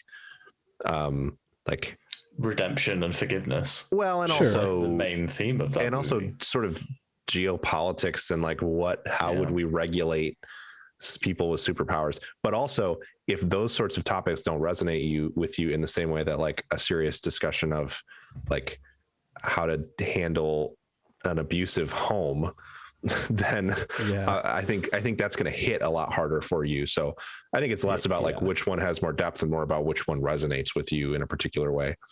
It's about what you're willing to stomach. Like, I would say I probably should have started. Higurashi usually comes with a content warning because it deals with physical abuse of children. It deals with like a lot of really rough things, and it is a horror anime, so it does not shy away from being extremely explicit with a lot of stuff. So like they are going for different things, but you're not wrong to compare it to the MCU. Like, When They Cry as a series has finally been tied together, and it's been tied together by this new season of the anime, which is fucking nuts. Yeah, that's cool. So tell me about another universe that never ends and goes on forever and is complicated and has weaving narrative. Okay, so I haven't watched much VeggieTales, but okay, thank you. That was better than I could have hoped for. Yeah, there definitely is a VeggieTales cinematic universe, but it all leads back to Jesus. And yeah, that's what sucks. That's why I like that one VeggieTales Twitter account. Yes. Like Much like that's what Zack Snyder's Justice League, it all ties back to Jesus. I'm kidding. There's actually not any Jesus shit in Zack Snyder's Justice League. So I don't know why you said that the other day when you were talking about it. There's a huge scene where Superman makes the Christ shape in front of the sun rising over the earth, and the golden rays shine through him. I guess I didn't think of it as an extremely pivotal scene in the movie. I guess that's. I mean, yes, I guess it's a Christ motif that he's doing there, but it didn't have the same. And that was stupid. That was definitely one of the dumb scenes in the movie. That was bad, but also it's not as explicit and beating you over the head with it as when they carry his body out of a church or whatever it was in Man of Steel. Alex, I want you to know, because you're never going to watch this movie and you probably won't listen to the episode where we discuss it. So spoilers for anybody who wants to skip this. It's part. About 5 minutes in this scene. Okay. So the movie opens with Superman's death from the end of Batman vs. Superman. And as he's stabbed, he screams. And you follow the scream around the world as everyone hears it. I thought it was great. But and you're like, oh, this is interesting. They're showing some different places. And then 3 minutes later, and it's still going because the scene is 4 minutes long of him screaming around the world. He's screaming multiple times too. It's like a pulse, he's multiple times. It's hilarious. And it wraps around listening to Kind of Funny talking about it. They were like, yeah, so first you're like, wow, this is so dumb. And then every dumb thing is so long that it wraps around in the same way that when you like something ironically, your brain doesn't understand that you like it ironically and just starts liking it. And that's just Zack Snyder's Justice League in a nutshell. Also, there's a scene where Aquaman is in a little Icelandic town and he brings them fish once a year so that they don't starve when the sea freezes. And as he jumps into the water, he throws his jumper off, and this little girl picks up the jumper and she starts singing this Icelandic choir song, and it goes on for such a long time. Camera pulls back and there's 20 other Icelandic teenage girls that stood behind her that all join in on this song and it's harmonize 3 minutes of them singing, multiple minutes long, right? Multiple minutes of this Icelandic choir, and then the girl just pulls the jumper close and then sniffs it, and then the scene ends. The only thing that I liked about that scene is that Bruce Wayne is standing there the whole time, the whole time. On earth. Anyway, that sounds small preview for that movie. It's a Comic Fyx episode where we talk about it. The funny thing about that movie is, I would say the 2 hours of that movie are dumb scenes like that, and yet I still really enjoyed it. And not because it's so bad it's good. I think it's I think it's a solid 3.5-star movie. Yes, absolutely. But it has a lot of dumb scenes because it's 4 hours long, and he managed to squeeze in a lot of dumb stuff in addition to a lot of cool stuff. Anyway, that sounds fantastic in its own way. What else is fantastic in its own way? And probably better in terms of quality. The last fantastic. Final Fantasy XIV, which I've talked about, but specifically Shadowbringers, because I'm finally at it, and it's something I'd kind of got, let's say, I don't know, halfway through Stormblood, and then I had to kind of step away just because there was a lot of other games, and we were approaching the end of time. End of time, yep. And also we were approaching Game of the Year, and there was a lot of releases coming out. Would you say we were walking towards the end? We could have been classified as walkers of end, yes. End walkers if you must. Yeah. And yeah, so I finally got to Shadowbringers within the past couple weeks, and people have talked that expansion up quite a bit. If you look at the online discourse surrounding Shadowbringers, it's a lot of people being yeah, it's fucking great. It's maybe the best thing that Final Fantasy has ever done. And admittedly, I don't follow the Final Fantasy series that closely. Like, I played 6, 7, 8, 9 when they came out and liked them enough, and then kind of fell off after 10 and never really got back into, like, you know, I never got into 10. I never got into 13. I never got into the Lightning Saga. I never played 15 and just kind of came back with 14.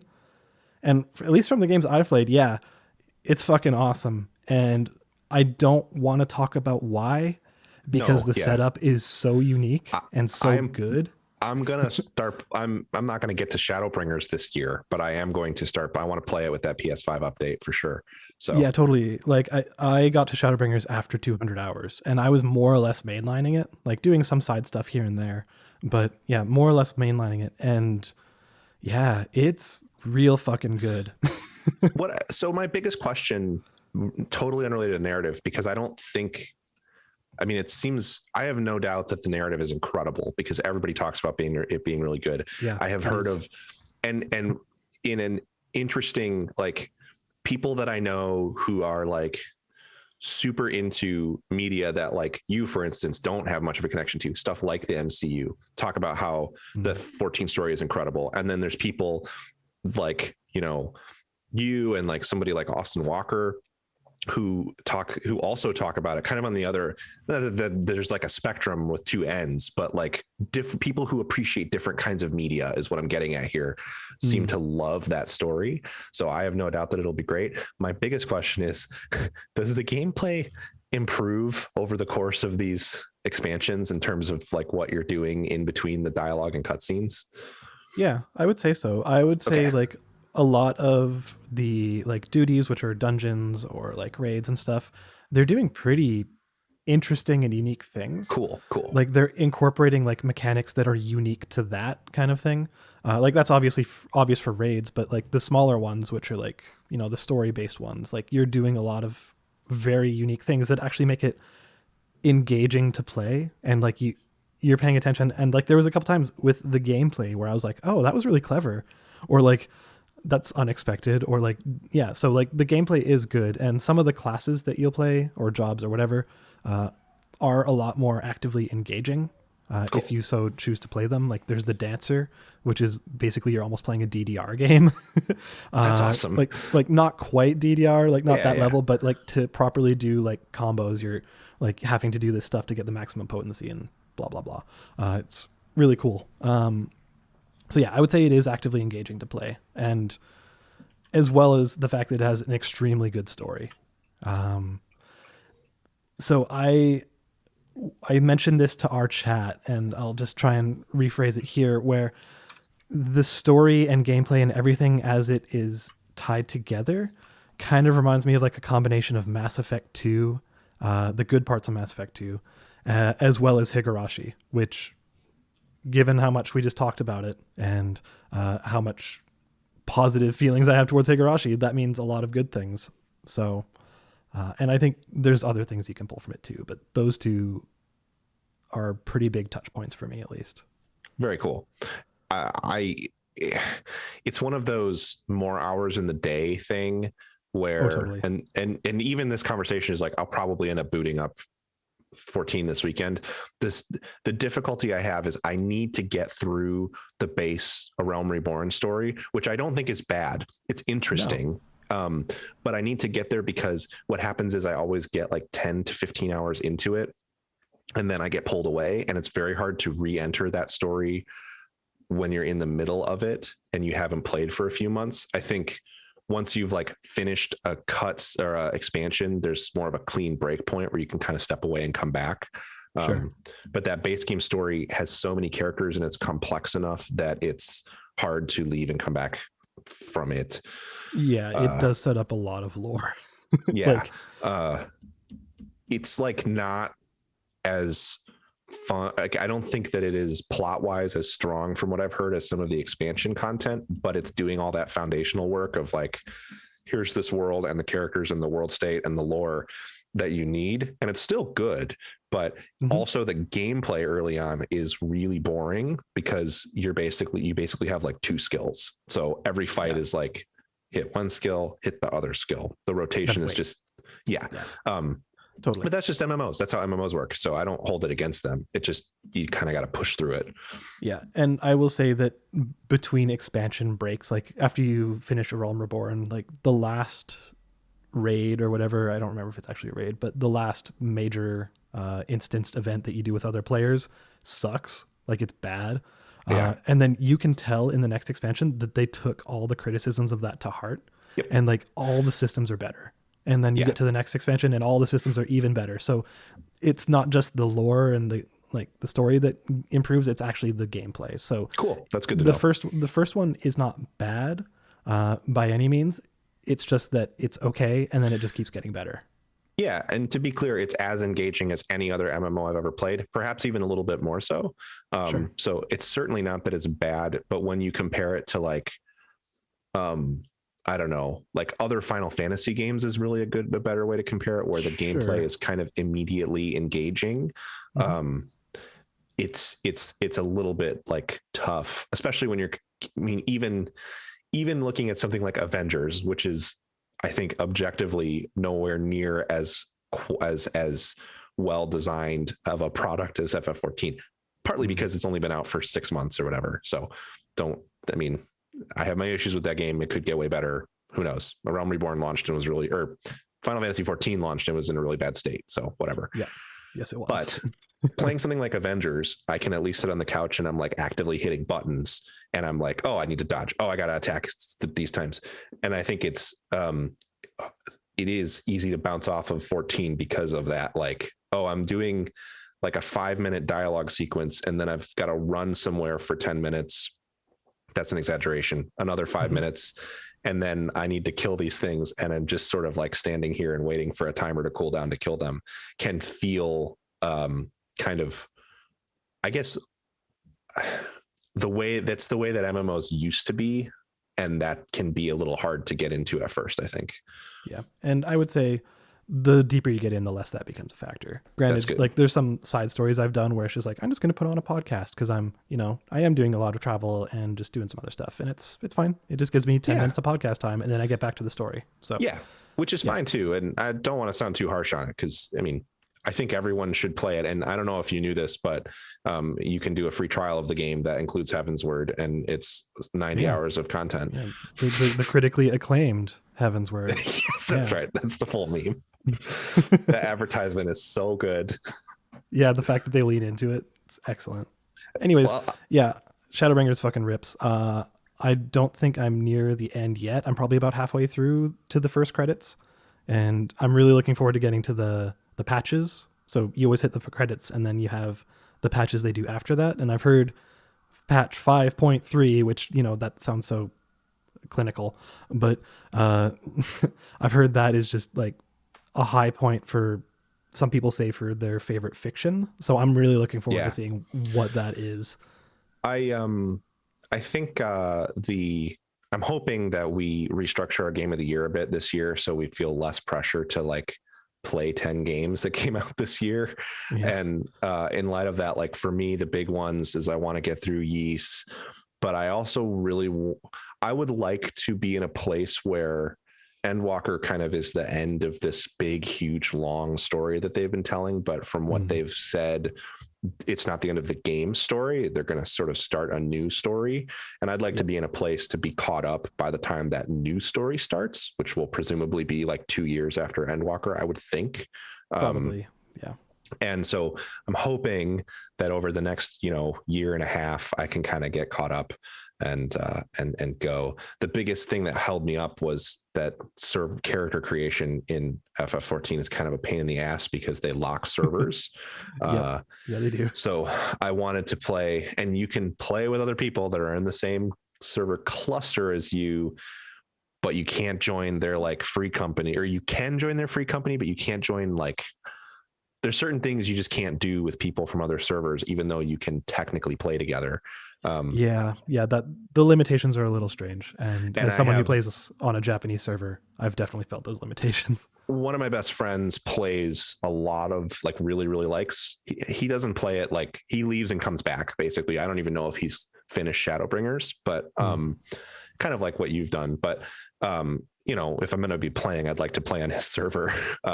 Because for sure. So we can do duties together and stuff. Least. Yeah. But yeah, it's a great game. One of the coolest things about that game, before we move on, is that you can just change your class, which anytime. It's so smart. It's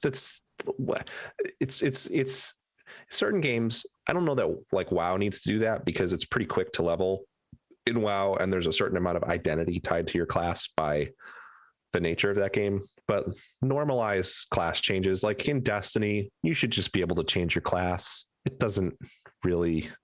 Yes, there's identity elements to it, but come on, it sucks that it's so. Or I guess I shouldn't say it sucks. In other games, it's so cool that in Final Fantasy 14, your character is very much your character, and you don't ever have to make alts if you don't want to, and you can just stick with that one person. And if you really want, you can change the way they look too. But switching classes, switching jobs is as easy as switching one item in your inventory, and then you're a different job. So you can even pay I think it's like $10 or $15. It's not a terrible price to change like your character's race, like species and gender and stuff. I believe. I think they actually give you an item for free during the story. That's like if you wanted to use it. I think also when they introduced that like feature, they gave everybody one of those or something. Cause I know I have one that I can always claim with new characters. Yeah, it's cool. It's very good the way they do all that stuff. And okay, so Pat, and for anyone who knows Higurashi, this is like a light spoiler for Shadowbringers, but not really. And I'm going to keep it vague because you'll understand this reference, but I don't know if our listeners will. I named my character very aptly, apparently. Oh, wow. Because the character I named it after, some parts of their fiction and the way they work in that story kind of are relevant in Shadowbringer. That's in a really fascinating way. I think those are more breadcrumb teases to say maybe you too would like to play 200 hours of Final Fantasy 14 to understand what that means. So what you need to do is play about 250 to 300 hours of When They Cry. Oh, Jesus. And then play about 200 to 220 hours of Final Fantasy 14, and then you'll get the full experience. I'll at least say this for the MCU, regardless of questions of depth or how much it resonates, at least it's like 40 hours of movie stops. Yeah, totally. Maybe more than that now, actually. I don't know. But either way, it's a cool game. I'll probably play some of it today. Now I'm in the mood now.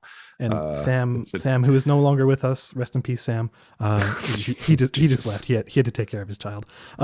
He sent a picture to our group chat of him downloading Final Fantasy 14. So nice. I gotta tell him. I'm gonna type it right now that he should play on U.S. data centers on the Ultros, I think, server. I think that's right. Join me in Japan on Carbuncle. Or join Alex in Japan on Carbuncle. Why is he playing it on the PC when he has a PS5? PlayStation 5? Sounds like something we should talk to him about. Yeah. Anyway, that game actually, not to drag it out, but that game also really good controller support. It's like extremely super playable on consoles. I play it on PC with a controller. And like if I ever need to do complicated stuff, I take one hand off my controller and go to my numpad. Yeah. So like it works really well. I have a phenomenal. Where is it? It's not. I think it's over by my couch. The only wireless keyboard you ever need for TV stuff, which is a Logitech keyboard that has a trackpad and on it. Is it? Oh, I forget what they're called, but yeah, they're really good. You put 2 AA's in it and it lasts for like 10 years. It's wild. It's a really great keyboard. It only cost me like $35. But anyway, I plan on plugging that in so that I can do text chat if I need to and do any complicated stuff with that, because I believe the PS4 version, and I assume the PS5 version has keyboard support. Yep, and then playing with a controller. Because I want to sit on the couch and play that game because it's a really full experience. So. Yeah. But speaking of Square Enix, Yeah. Makers of Final Fantasy 14. Oh yeah, they had. I was like, "What are you talking about?" Because I had our chat up and not the notes. They did have an event. Hey, news, everybody. Yeah, we have some news, and it was actually pretty okay, I would say. Yeah. I didn't watch it admittedly. I just kind of read the synopsis afterwards. They did a pretty good job. They opened with Outriders, which was, I mean, they have to because it's not out yet, but I thought it was funny. They didn't really say anything new about it. That game's coming to Game Pass, which is... I was going to ask if that is where the news came out, because I think it's coming to Game Pass, specifically the console Game Pass, not PC, yes. right? Yeah. That was where Xbox did a blog post about that before the event, like a day or two before. Okay. And it's good. It should go to Game Pass. I think that game's cool. I like it. I actually pre-ordered it because there was a Green Man Gaming had like a 20% off pre-order for it. So I did that. I like that game. The demo got shit on by a lot of people, but it's one of those, we're moving into this space with video games finally, where there's like the kind of like low art video games and the high art video games. And like Final Fantasy 14 is clearly a high art video game. That's a very funny way to put it. It's just, cinema does the same thing, right? Like Zack Snyder's Justice League is definitely low art. It is not like, it's not The Godfather or Citizen Kane. Or Sonic the Hedgehog. It's pretty, I don't know, Sonic might be, but I liked Zack Snyder's Justice League quite a lot. I really enjoyed watching it, and it's okay. You can like things that are kind of dumb and like not really standing up to critical analysis, and it's okay. Like how all of us pretty much like Chug Jug with You. That is objectively, We'll use objectively the word bad. Like, it is definitely objectively bad. That I can agree with. But anyway, Outriders is one of those games where like, I don't think it's bad on any scale, but it's definitely not. It's the closest to a B game we've had in a while, or at least a double A, like, and it's really fun. I think it's really fun in that space. Anyway, it's really good that it's coming to Game Pass, because I think that'll increase the audience for it a lot, because I do think that I am someone who is fortunate enough to be able to like donate to causes and afford my cost of living and still buy video games kind of when I want them. So because of that, I'm like, yeah, $45 or whatever for this with the discount I got. Cool. But I understand that's a lot of money for a lot of people. And I think it is, I would be a lot hotter on it from a recommendation perspective if it were, say, $30, because it definitely does feel kind of like a B game. So I think being able to play it on your Xbox with Game Pass is a really good thing. Yeah. Or if you're someone like Joel from Super GG Radio, where he is vowed to not purchase a single game this year. Yeah.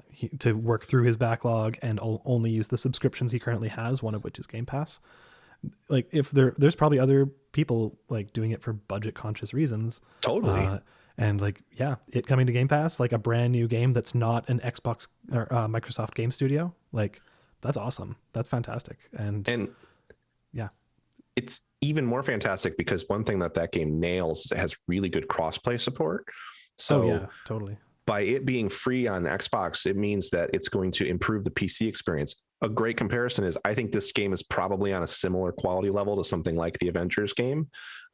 Since there's fewer built-in expectations, since it's not called the Avengers, I think I'm a little more charitable to it. And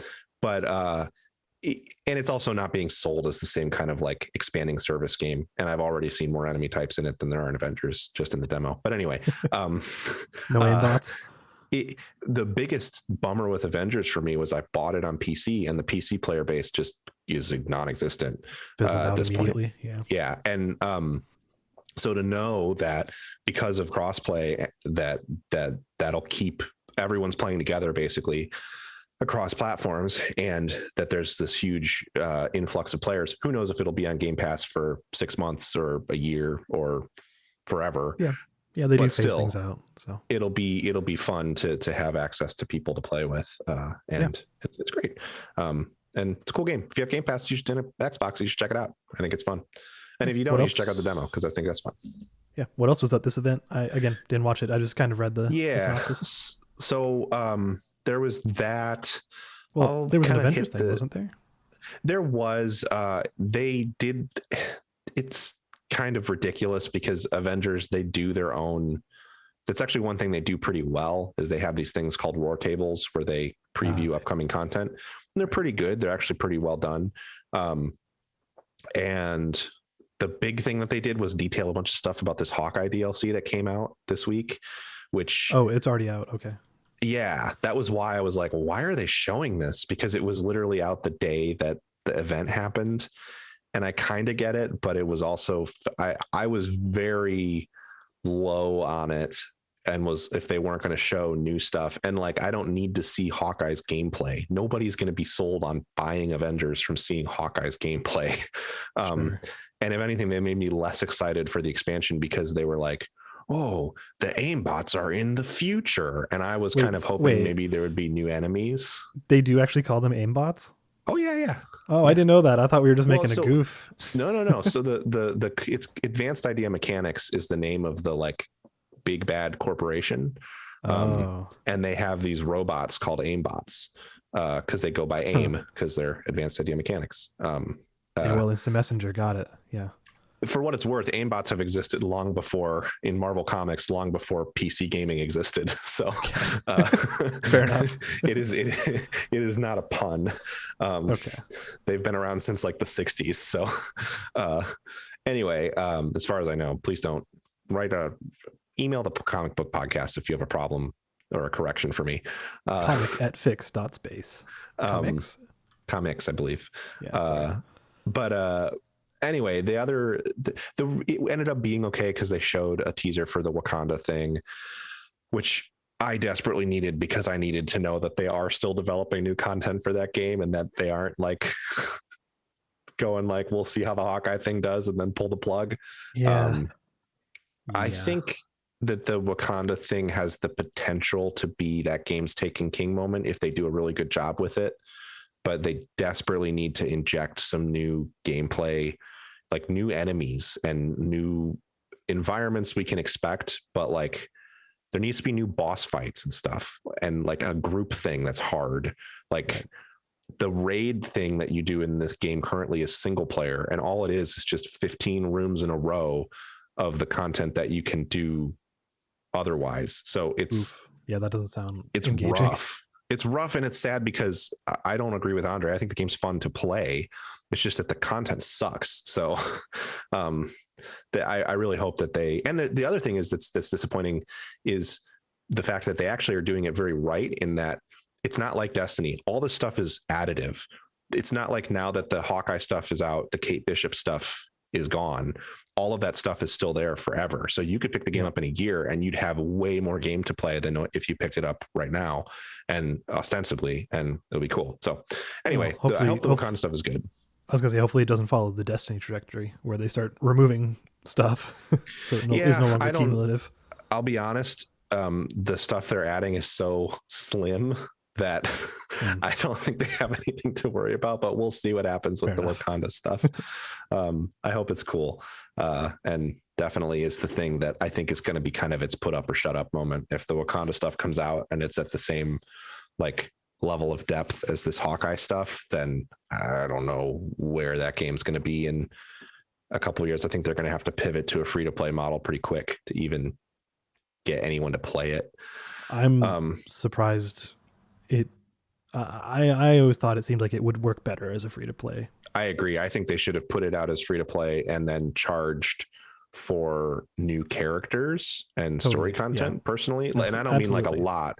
I think it should be like $5 for stuff at the Kate Bishop level of gameplay where it's like reusing existing environments, but with some new cutscenes, and maybe $10 for the Hawkeye level stuff. Or alternatively, Toys to Life. Yeah, I mean, I like Toys to Life personally, but I'm in the extreme minority because I don't mind that it's a little bit predatory. Yeah, I think they're cool in concept and frankly in execution. The business side of it, it's up to your discretion, but I think everything surrounding it is cool. I almost bought a full lot of Disney Infinity recently because it was like $300, and I love Disney Infinity. That's everything for Disney Infinity that ever came out. Right? To be honest, that's less than what you would have spent at retail over time. Probably, yeah. Because the game, you know, since the servers are dead for the toy box stuff, you can still play all the single player stuff, but the online stuff is dead. That did not increase in value like collectors hoped. Anyway, I would be totally fine with a adult focused Toys to Life Marvel game. Yeah. Anyway, the other small stuff, they talked about the Tomb Raider 25th anniversary, which is cool. I was a big Tomb Raider fan in the 90s when I was a kid, and have never played the new Tomb Raider games as much as I should, because they're sounds like better. I know Andre likes them, though maybe not the most recent one. But my partner likes them a lot. She liked the most recent one a fair bit as well, though her favorite I think was the first one. But you can get a collection of the current Tomb Raider or the most recent Tomb Raider trilogy. However, it doesn't run on PS5. So I was like, maybe I'll buy that collection. Nope. Because I would like to play those games on console. And it's shocking to me that they wouldn't use this opportunity to do like even the bare minimum, like just up-res it or something. Not even like a full remaster, but no. And what's the funniest thing is you can actually just buy the games individually and they do work on PS5. It's just this collection. Just the collection. Wow. So weird. So anyway, Lara Croft is in Fortnite this season, so you know, celebrate the 20th anniversary. It's a really good skin, actually. They did a good job with her. So that was cool. They talked about Just Cause Mobile along with like a bunch of other mobile stuff, and I cannot begin to imagine a Just Cause, a game I would want to play less on a phone than Just Cause. Like, okay, is does it look like Just Cause, or is it more like, what was the other game they did? Renegade Ops. Is it more like that kind of thing, or it's like isometric? Well, it was hard to tell from the trailer. You don't play as Rico or whatever his name is. Rico. It's like a team. I think it's going to be like you create your character and it'll be a mobile game where you're getting stuff for your character. But I got the impression that it's basically Just Cause gameplay, but I don't know. I could be totally wrong. I could have gotten the wrong. It was so hard to track and parse that trailer because, like, at least when they showed that dumb Final Fantasy VII Battle Royale trailer, they showed people playing the game with UI and stuff. Yeah. I can't even remember if they showed that at all for this one because it was so like scattershot and all over the place. But I don't know. I also kind of basketball scene. I kind of tuned out because it was like, I have zero interest in this game. Then they totally like pulled a switcheroo and they had some really cool Space Invaders stuff that made it look like maybe they were going to do a like Space Invaders Championship Edition or like a Space Invaders like Tetris Effect kind of take. That would be interesting. It was a really pretty like trailer with live action people interacting with Space Invaders, various Space Invaders things. And I was like, that'd be awesome. I love Space Invaders. So, and then it's a AR mobile game. So I also then tuned out at that point because I don't give a fuck about that. AR can be cool, but it can be, but not. I don't have any interest in playing an AR Space Invader. I don't want to have interest in playing a Space Invaders game on a touchscreen. Period. No, thank you. Probably so not. I don't know, maybe it'll bring in some interest in Space Invaders and they'll make a cool version of it. Did they ever make that Space Invaders movie? I don't know, I'm not sure. I don't remember either. Oh well, there was a couple other mobile things that were not interesting to me at all, and then they also, I'm going a little out of order here because I'm going to talk about the two most interesting things last, but Balan Wonderworld they talked about briefly, which it sounds like that game's terrible. So I never played the demo, but all I heard people say, like universally across every podcast I listened to, everybody I talked to, they said it was really, really bad. And like not bad in a like maybe the full game's better, not like Outriders where like clearly to get the full depth of the game, you need to play past the demo, even though the demo is substantial. This is a case where it's like, no, the basic fundamental, like terrible. Everything about it, from playing it to moving and everything. Yeah. The whole selling point is that it's super fucking shallow and all that you do is jump in it. So I don't know. Yeah, it's like, I don't know if I have this totally right. I haven't played it, but it's basically like kind of not ripping off. It's taking influence from Mario Odyssey, where you're getting different costumes that give you different abilities, but like the controls of them are apparently just real awful and they're not particularly creative. Yeah. From what I understand, it's very basic. Like they do almost nothing. I don't know. I think Dreams sucks. I hate that game. Wow. I know I'm not a big platformer guy in general, but Nights into Dreams, or I forget the names of the different. I've played all of the different Dreams games at certain points. Oh, okay. And they've all so been terrible. You're not talking about Dreams, the Media Molecule game. No. I'm talking about the Nights into Dreams and all that. Dreams is cool. The Dreamcast game thing is awesome. The Dreamcast game and the Sega. I believe there was a Genesis one prior to that, but maybe I'm misremembering. I don't know. I'm not a Sega guy. We used to rent Sega consoles from Blockbuster when I was a kid. That was my exposure to Sega, and usually Dreams games would be what we would rent with them, but I can't remember for sure. All I remember is that I have played at least a half hour of multiple different Dreams games, including the one on Wii, and they were all garbage, and I hate them. You did some loops, and you collected some shit. Sorry, I don't mean to piss off the Dreams fans in our audience, and I don't mean any ill will towards the designer who created Dreams and is creating Battle in Wonderland, but Wonderworld. But it seems like shit. Yeah. Anyway, the cool stuff that they showed that actually kind of took this at this point in the presentation, I was like, this is worse than that Nintendo Direct and the Sony thing. PlayStation one. Yeah. But they showed the new Life is Strange, and it looks like really good, really good. I'm really excited about it. Yeah, it's made by the team that made that the Before the Storm. Okay. Which, there's some shady stuff around the development of that game. They kind of did some. They worked with like kind of scab voice actors for that because the original voice actors were participating in a strike at the time. But I don't know how much the dev had a hand in casting those roles and how much like Square Enix was involved in putting together. Sometimes the producers and the studios, sometimes the producers have more to do with the casting of people. So I don't know. All I know is this new game, True Colors, looks beautiful. The art style is like incredible. It's pretty similar to past Life is Strange games, but there's something about it that it has like a little bit extra splash of color, which makes a lot of sense because it's called True Colors. True? Yes, it is. And it appears this time around, it's about a young woman whose powers are that she can see people's like auras, but not in the like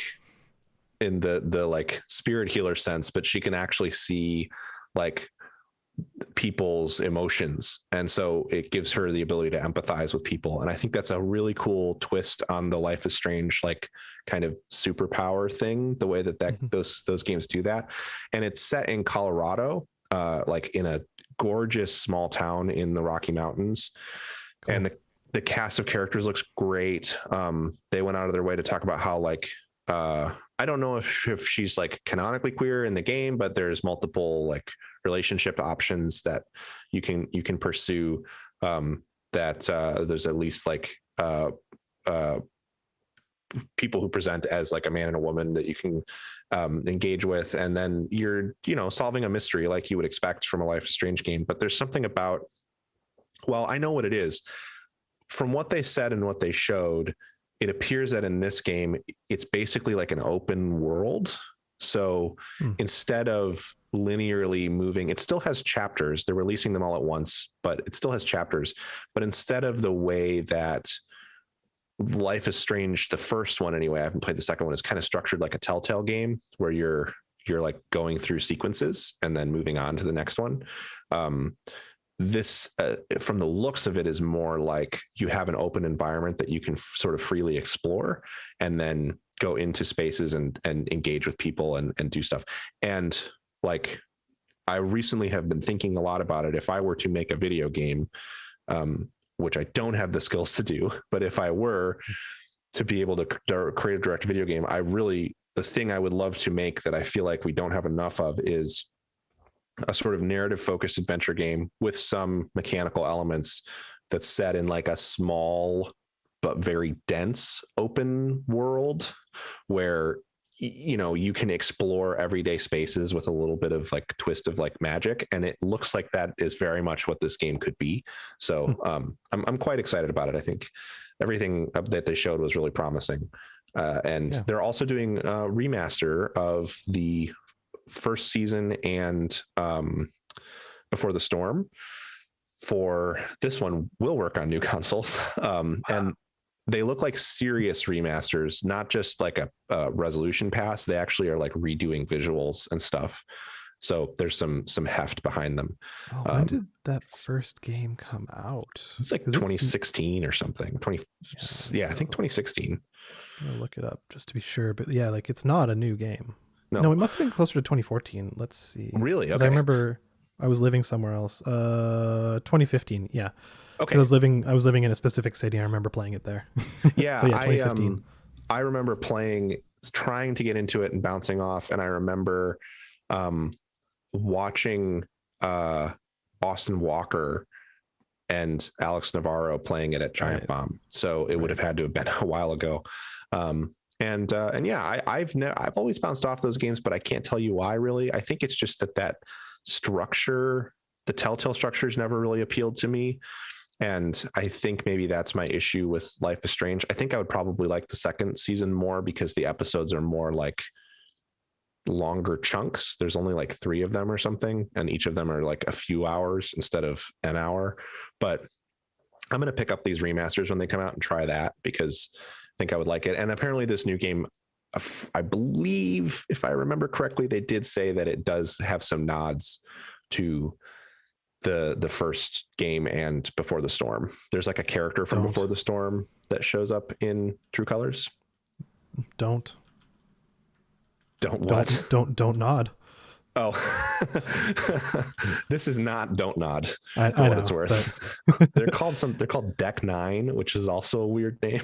That is a weird name. But anyway, yeah, I'm excited about that. I was just saying they could have nods, but don't. Got it. Now I hear you. I was talking too fast to stop and realize what I was saying. That looks good. Then also, they hit on, I forget her name, but there's the woman who's doing the music or providing the voice, I guess, for the main character when she sings. Introduced like the main character playing Creep on a guitar. Oh, and it's cute. I mean, it's good. It reminded me of the Last of Us 2 guitar sequence, which is like one of the only parts of that game that I really, really, really do like. And Creep is a good song. Don't get me wrong. Like it's not anywhere near Radiohead's best work, but it's good. But she plays the censored version, which totally changes the context of that song, in my opinion, and is not as good. It's up there with Johnny Cash's version of Hurt to me, of like kind of ruining the emotional impact of the song by censoring it. And then the reason that I bring it up is because the next trailer they showed was for Project Althea, whatever, which was the Gary Whitta sort of is involved in a creative capacity. It's their big new RPG thing. And like the whole first dialogue is that the character goes, "Is that a motherfucking dragon?" Which why couldn't you have just said you're so fucking special in the previous trailer? Yeah. That's hilarious. That's in a way that's like motherfucker and fucking are sort of on different tiers of what's considered offensive. Anyway, it was ridiculous. But that Project Athia game, I'm more intrigued by it now than I was at first. When they first sort of showed art from it, I was like, oh, Square Enix is making a fantasy RPG. Who would have thought that Square Enix yeah, would produce Square. a fantasy RPG. Finally, now it looks like it does have some interesting stuff going on. It's about, you play as like a magic user, like a sorceress or witch. I don't know how they're referring to her. Sure. But and it looks like maybe there's some like Narnia sort of stuff going on where she's from the real world and then goes into the fantasy world. So it's like Ni no Kuni. Sort of, but edgier, I guess. Sure. But the main character looks like without a Welsh partner.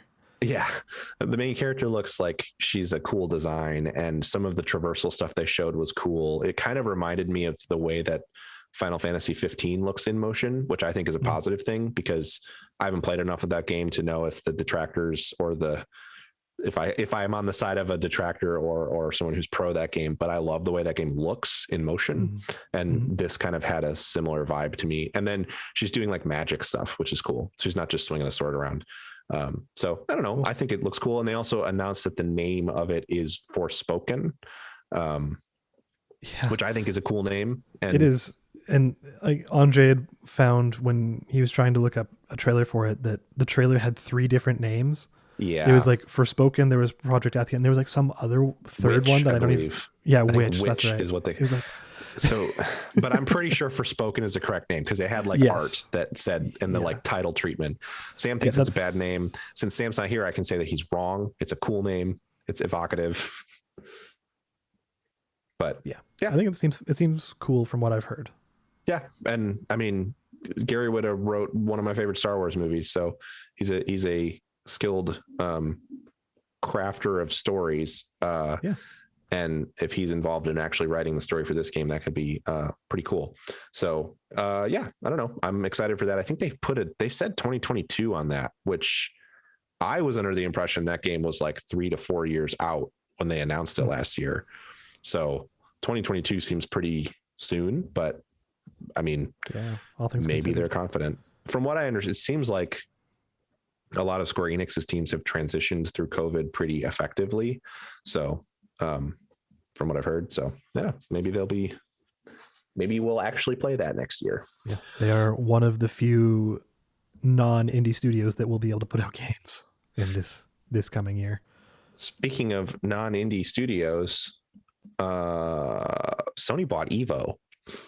Yeah, what the fuck? Which is wild.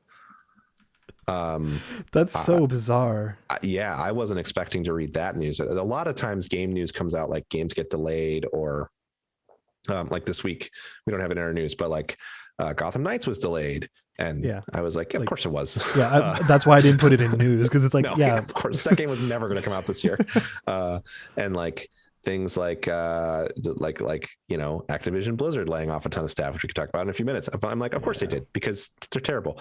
I did not expect to see that Sony was buying Evo. That's a wild thing, especially given how aggressively the fighting game community has always seemed to want to stay separate from corporate interest. Totally.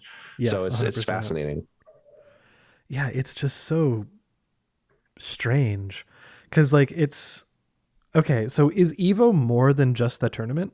Like, I don't know. Actually, I'm not knowledgeable enough. I don't know what the full organization is. Like, I know of Evo because of the Las Vegas fighting game tournament that happens every year. I want to say that they put the Evo name on more minor tournaments too, that in like the Evo Championship Series or something. Oh, sure. That sounds familiar. Yeah. And so I think that they do have a wider events, but frankly, I think this could be positive, because as much as I respect the fighting game community's desire to remain separate, it seems like it has also led to an enormous amount of harassment and misconduct within the community without any kind of like adults in the room, I guess. And again, I don't like to imply that like you need a corporation to manage you to be cool and not do that stuff, because that obviously happens at corporations too. But it's just the FGC is not known for being particularly civil, let's say. Yeah. So I don't know. This could be a positive thing. I mean, Sony tends to do right by their studios and properties, or at least they have done since sort of the start of the PS4 era. Yeah. So letting them have autonomy and things like that. Yeah, it could have a lot. It could be positive. It could mean that there's somebody who has to answer. It could be that mean that there's someone to answer to for the people running it, so they don't have the same kind of free reign to be shitty. So yeah, I don't know. I'm not well enough versed in the specifics of all of the bad stuff that was going on. I just know it was bad and there was a lot of it. So yeah, there's a lot. It also seems like this acquisition maybe saved that name because they canceled the tournament last year because of all that stuff. It was easier to cancel because of COVID, but it was very much because of the harassment allegations that it was canceled, from my understanding. So, but we'll yeah, getting like for this year. Yeah, I was gonna say, getting outside of the shitty FGC human element, the other interesting thing that I've seen people talking about is what does it mean for Smash or like non-Sony properties? And it seems like the response was that they're going to continue having non-Sony properties present at the tournament. I think it would be smart for Sony to do it that way. I think so too. I think that's how they'll handle it. I think that Sony is generally more inclined to shut down that kind of stuff than Microsoft, but I do think in this case this just makes sense because I don't think you buy Evo with the intent. I don't think they're tone deaf enough to buy Evo with the intent of just turning it into a PlayStation marketing event. It'd be like buying PAX and then saying like, oh no, but we're only allowed to show Sony stuff. Yeah, this is now the Sony Entertainment Expo, which would be wild. That would be weird, but yeah, no, I agree. I do think they'll use this as an opportunity to say like, well, yes, Smash is still there, but the main stage is these games and they're all best on PlayStation. Here's Mortal Kombat. You're not playing whatever. Yeah, you're not going to play Guilty Gear on your Switch. Sure. And I think I'm going to buy that Guilty Gear game. Looks really good. Anyway, looks really pretty. I've heard the lobby system is bizarre and not great. But it seems like a good game overall. Yeah.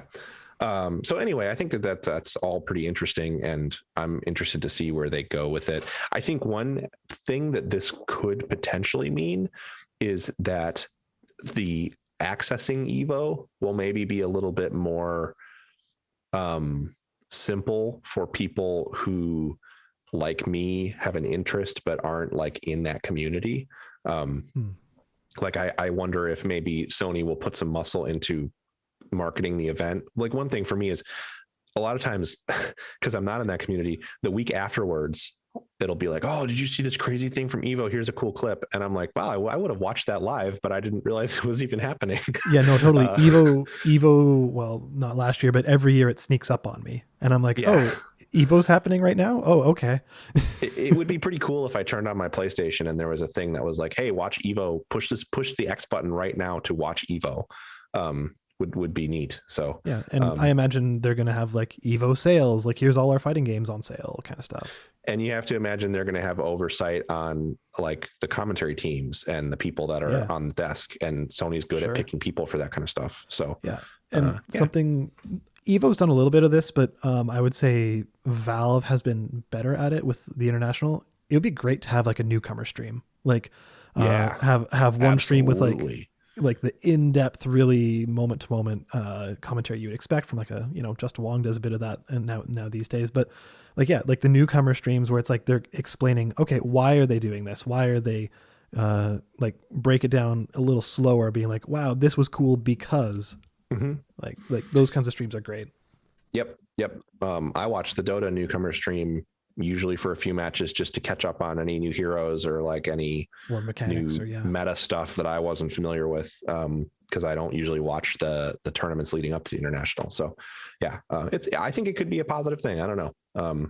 I don't like the acquisition of companies generally, but this seems like it's more of a saving Evo kind of thing to me. Yeah, this one is more bizarre and strange, so I'm more interested in seeing what happens with it. Totally. Yeah. So also here we have the this is really cool. I want to play these games. So Red Candle Games, who is a Taiwanese developer, they're based in Taiwan, correct? Yep.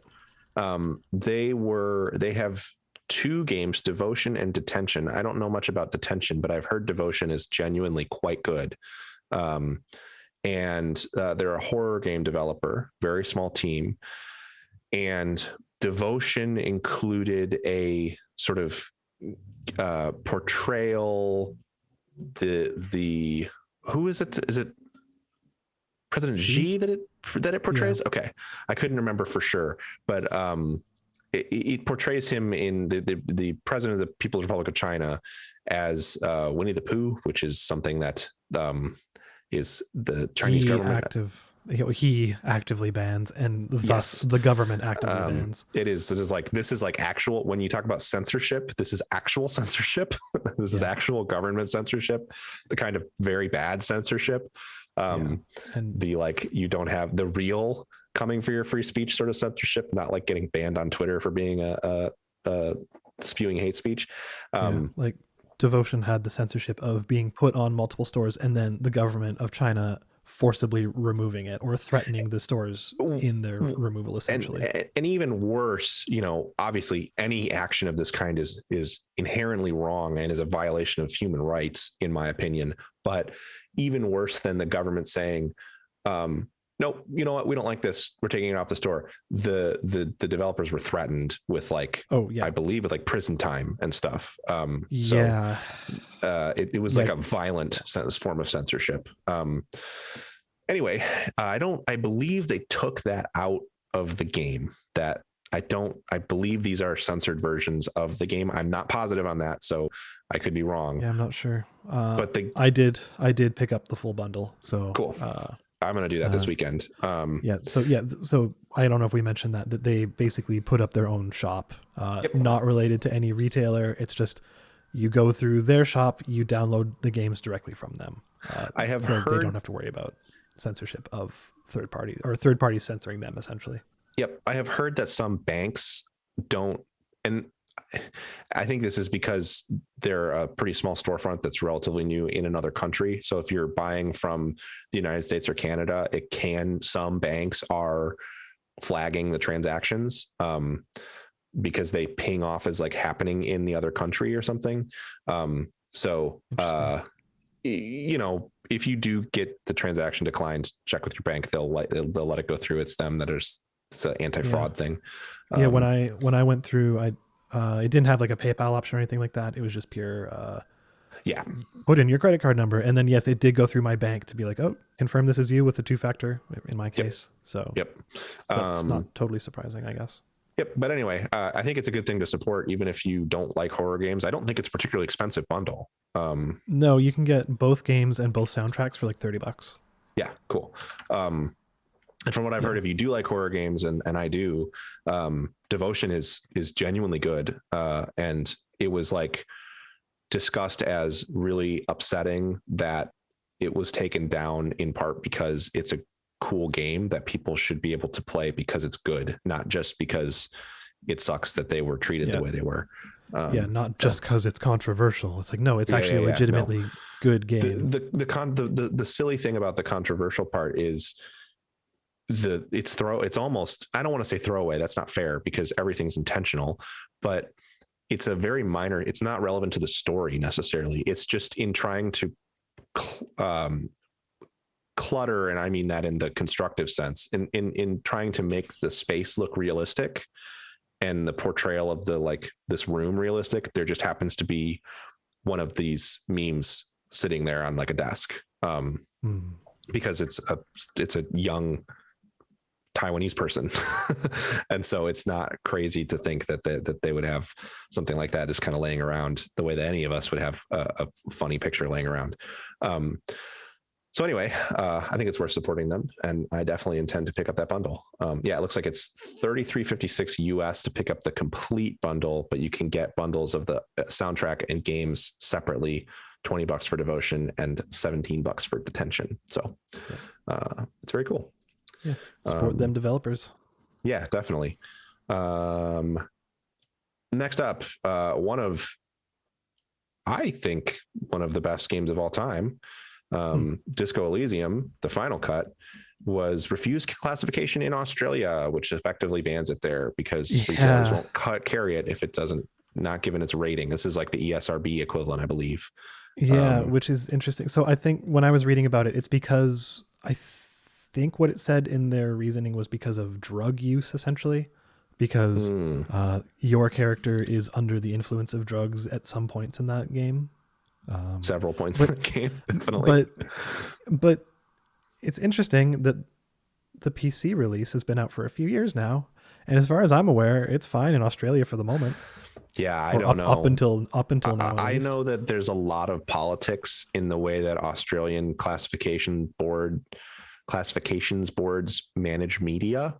And it seems to me that perhaps it could be that that game is it is politics embodied. It is a game about politics. And perhaps people on the classifications board feel that it is politics that they don't want like younger people to access through their consoles, maybe. And I guess there is a notable difference of having it on a brick and mortar store shelf versus on Steam. Yeah. I think it's a bullshit different. I mean, yeah, no, I agree, but it makes me angry because I mean, this game is capital I important. Like it's when we talk about high versus low art, this is like kind of the highest form of video game art that you can find. It was universally our game of the year. Yeah, absolutely. The year it came out. It just so happened that it came out the same year as Outer Wilds, which is my personal favorite game. But I would say Disco Elysium is probably my favorite role-playing game at this point, having some distance from it. And I think it's perhaps the best written game ever made. It's so good. And the final cut seems brilliant. Amazing from everything. Yeah, I'm so excited. I think I'm going to buy it on PlayStation. I think I'll play it too. Yeah. Like, even though like I played Disco, I'm not one to replay games very often. But, me neither. But yeah, they're adding like full voice acting. They're adding like new scenarios. Like, it sounds great. Yeah, I think I'm going to pick it up on PS5 to sit on the couch and play it and kind of see it again and everything. And I can't recommend it highly enough to people. And it sucks that they're doing this to it in Australia. And I hope that there's some pushback from people, I guess. And I don't mean to necessarily, I don't know for sure. I don't know the specifics of their ratings board. So I don't mean to imply that they're trying to censor it for its political messaging, but I know that it is. I almost imagine, I'm not going to say this for certain, but I feel like Zaum or however it's supposed to be pronounced, the developer, would probably be winking and nodding to Australia and be like, if you needed to, you could just download it in some nefarious ways. Potentially, yeah. I mean, like they seem like the kind of developer who would say that. Yeah, and it is I can tell you that, at least in the United States, the politics of that game are pretty universally derided by the mainstream. So as someone whose politics align pretty closely with that game's worldview, I think it's really important, and I think you should check it out if you have not. And we've talked about it at length in previous times, but yes, it does align with those politics, but also it lets you play the other side if you so desired. That's the important thing about it, is if you want to be an ultra fascist or however they put it, you can totally be it in that game, and you get treated appropriately for your choices. And that's what matters. And also, I think it's also an informative game. I don't think it's one of the things I like about that game is it's not sitting there like, it's almost not moralizing at you. I mean, it's clear it is in that it's clearly opposed to fascism with its own political views, but it's so much smarter. But it's also smarter about the ways in which it rebukes those ideas than most Western media, which is to like have a Nazi and then have a guy with the American flag kill the Nazi, which is good. Sure. I mean, killing Nazis is good in video games, but I don't know. Disco Elysium is really smart about the ways it talks about those themes.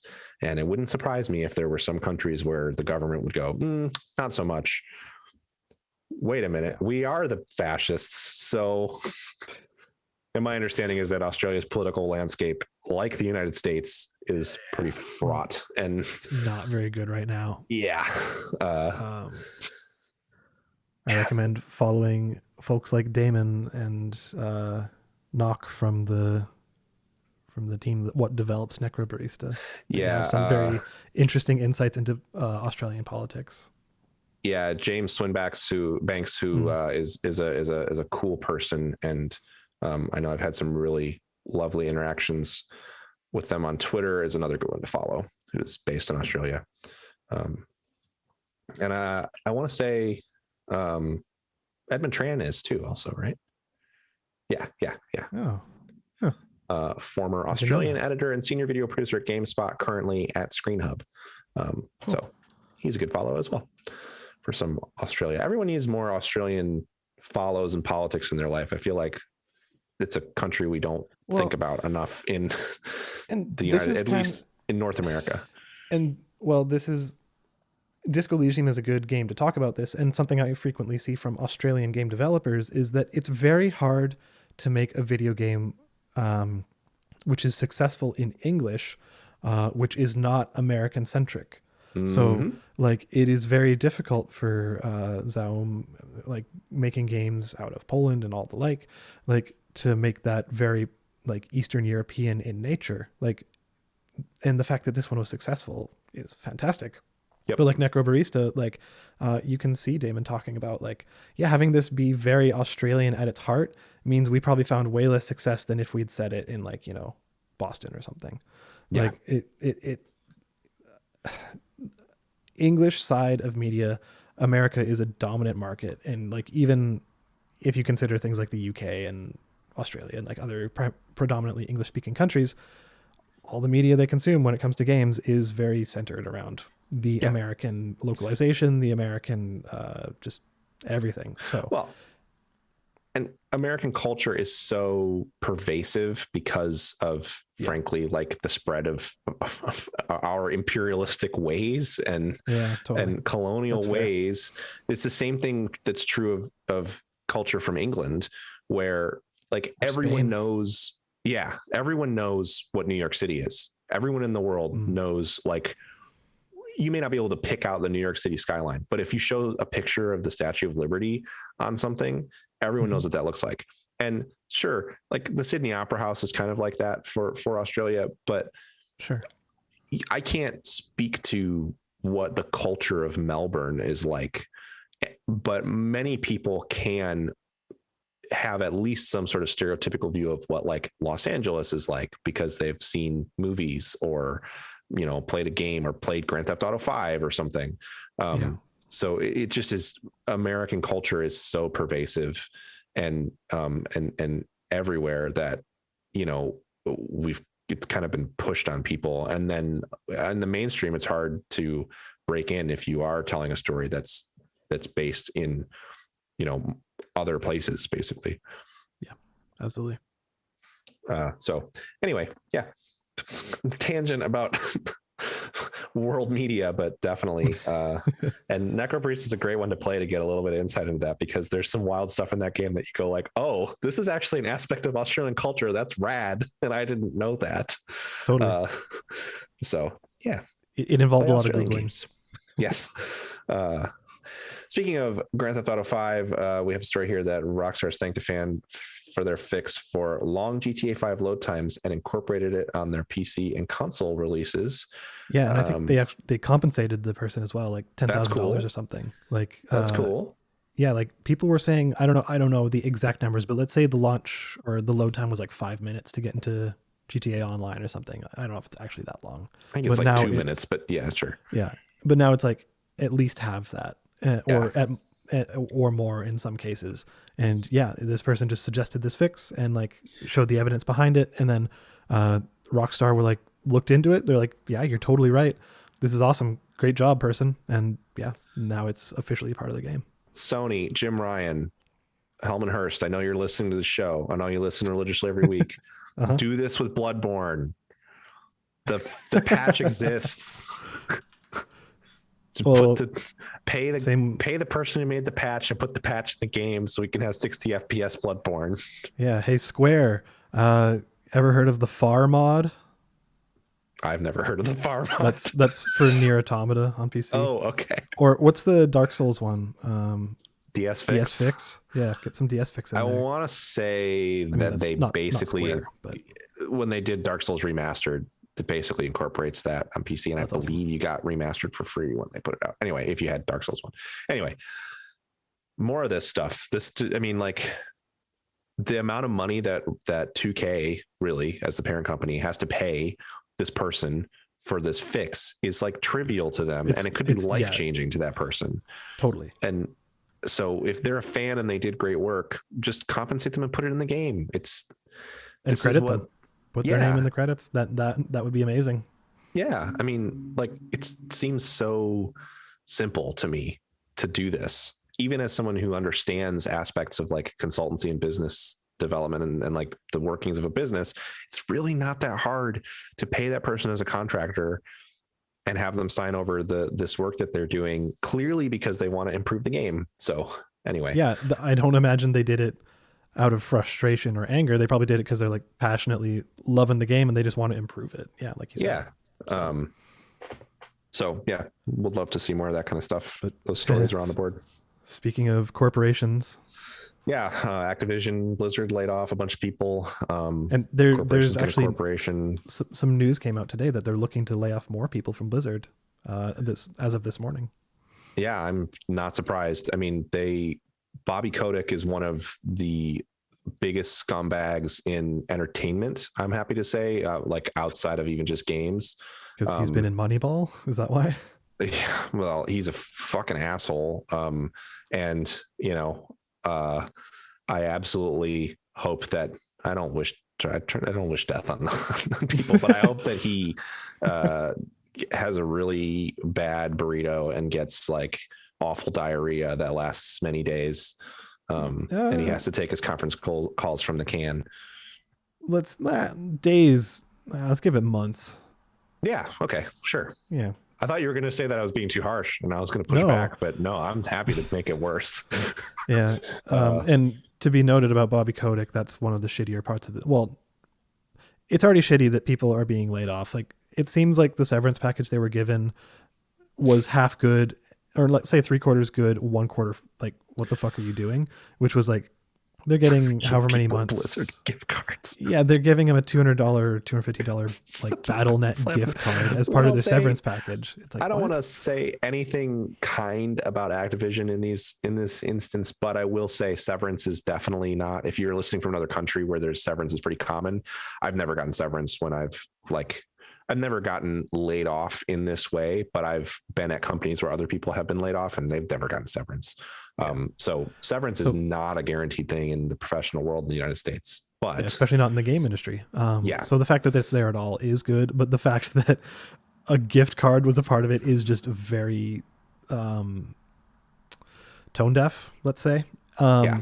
Regardless, the other half of the news is that Bobby Kotick is now making like an extra $200 million in bonuses this year.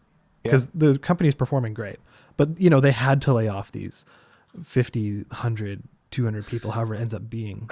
And that is so fucking stupid. I mean, I don't want to take away anything from part of the reason I said Bobby Kotick's piece of shit at the top of this, because I don't want this to come off as some kind of defense of him or Activision, but that is also how capitalism works. Like the whole purpose of this corporation to exist is for them to make more money for their shareholders. So they're always looking to get rid of people wherever they can to reduce costs and increase what their shareholders make. And that in turn then means that their CEO gets to make a shitload more money. And it's disgusting. And, it's disgusting because there are people who are passionate about making video games that are still working at Blizzard too.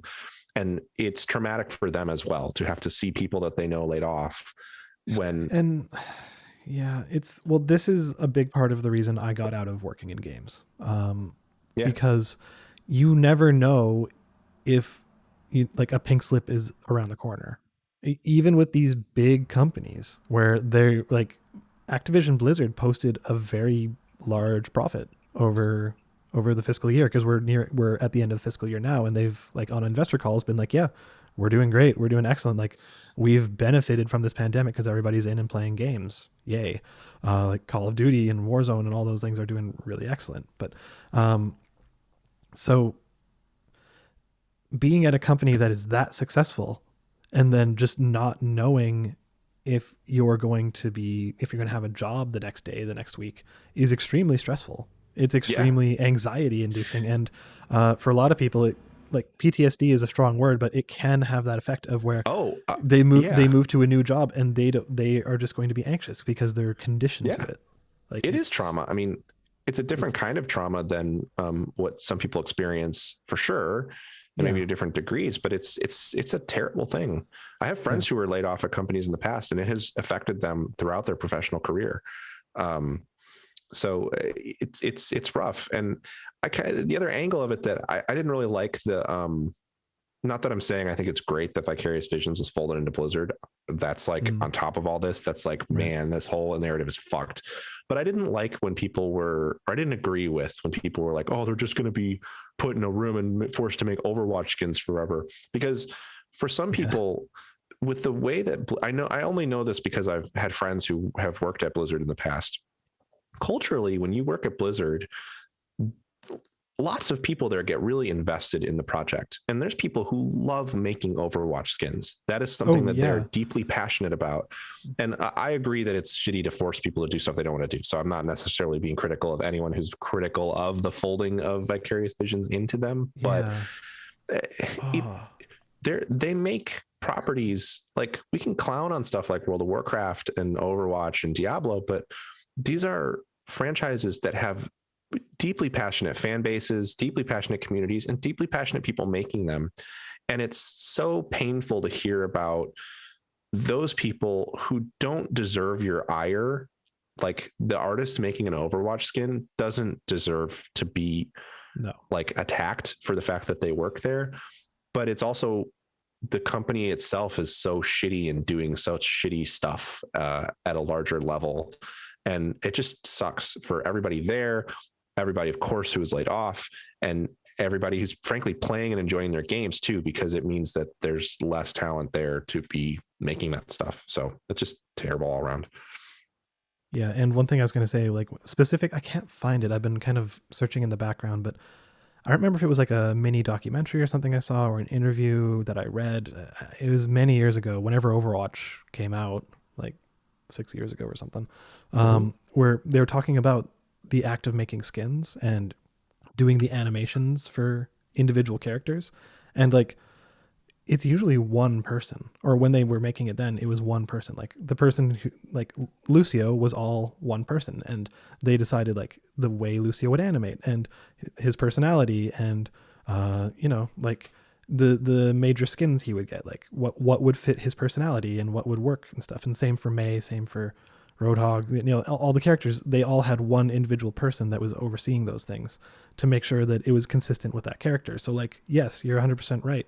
People are very passionate about that when they work on it, because it's, I don't want to say their character, but it's the character that they have invested all this time in.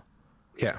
Yeah. And they impart, and that's true. I know because of people that I have known who've worked there. That's true of people who make maps.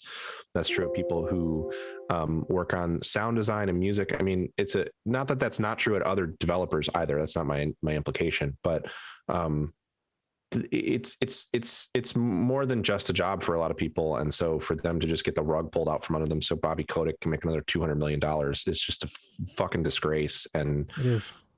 If it makes you angry, like learn about the systems that prop that up, because and it should learn about the reasons why that happens, because it's I mean it's like endemic to our economic system and culture, and it will hurt mainstream art. It will drive it into the ground. Some would argue it already has. I think there's still some good stuff from even places like Blizzard, but it sucks. Gaming is not a new industry anymore. And like these kinds of issues are things we should be thinking about, because like, games in terms of just like stuff that people have in their houses has been around since the 70s, but at its most popular since the 80s. That's like 40 years ago, y'all. Like, we're no longer the nascent industry we were then. Like even at the 360 era, you could argue it was nascent because that was the start of online, but like we've been doing this for over 10 years now. Like we should be able to understand what goes into making a game and the humans behind it, and be able to empathize with it. What is important to think about, and to try to, this is why it's so important to stay engaged and try to push places to do better, is it's so different. There's nothing else like video games when it comes to the production of art, because, and I mean that holistically, as the game as a piece of art, not specific art in the game. Because if you look at movies are made by film crews, and usually it's people who are moving between different productions, and they're generally like contracting, essentially. Like a cinematographer, sure, they may have a relationship with a specific production company, but it's not the same thing as an animation rigger in a video game who works for a developer. And of course, there are consultants, and tons of consultants in the video game world as well. But a Blizzard game is a different thing than just like a Disney movie, with the way that it's produced and the way that the labor is purchased and divided and stuff like that. And I say this to say, like, yes, like Disney can fire James Gunn from making a movie, and it sucks that he wouldn't. I mean, that was reversed, but it at the time it sucked that he wasn't going to make another Guardians of the Galaxy movie. But then he can go work on another movie somewhere and still make James Gunn movies other places. Whereas if you nix half the art team on Overwatch, you're not going to get necessarily another game with like Overwatch style art or something. Like the game forever has a difference in talent, and those people forever are going to go work on other things. And when people do that by their own choice, it's great. I mean, good for them. But when you're forced off of a project, it's a very different thing. Like a band or a singer can go to a different label and make a different album, or be them, We can actually tie that into our next story, because this is a positive story. But her story has been kind of mired by a lot of the issues we're talking about. And that's Jade Raymond. And like, Jade Raymond is finally going to probably maybe be able to put out a game. You would hope. Because like she's been bounced between so many studios now, like EA and Stadia being the big ones recently, where it's like she started these projects, and then it seems like for factors outside of her control, the games don't come out. And like it's not her fault. She's proven herself. Like, look at the Assassin's Creed games, look at Far Cry. Like, she's excellent at what she does. But like, it's politicking, frankly. Like it's internal politicking in business. Like, and she is a name that we can name, and we can look at that and be like, okay, we understand who this person is. We can follow their journey.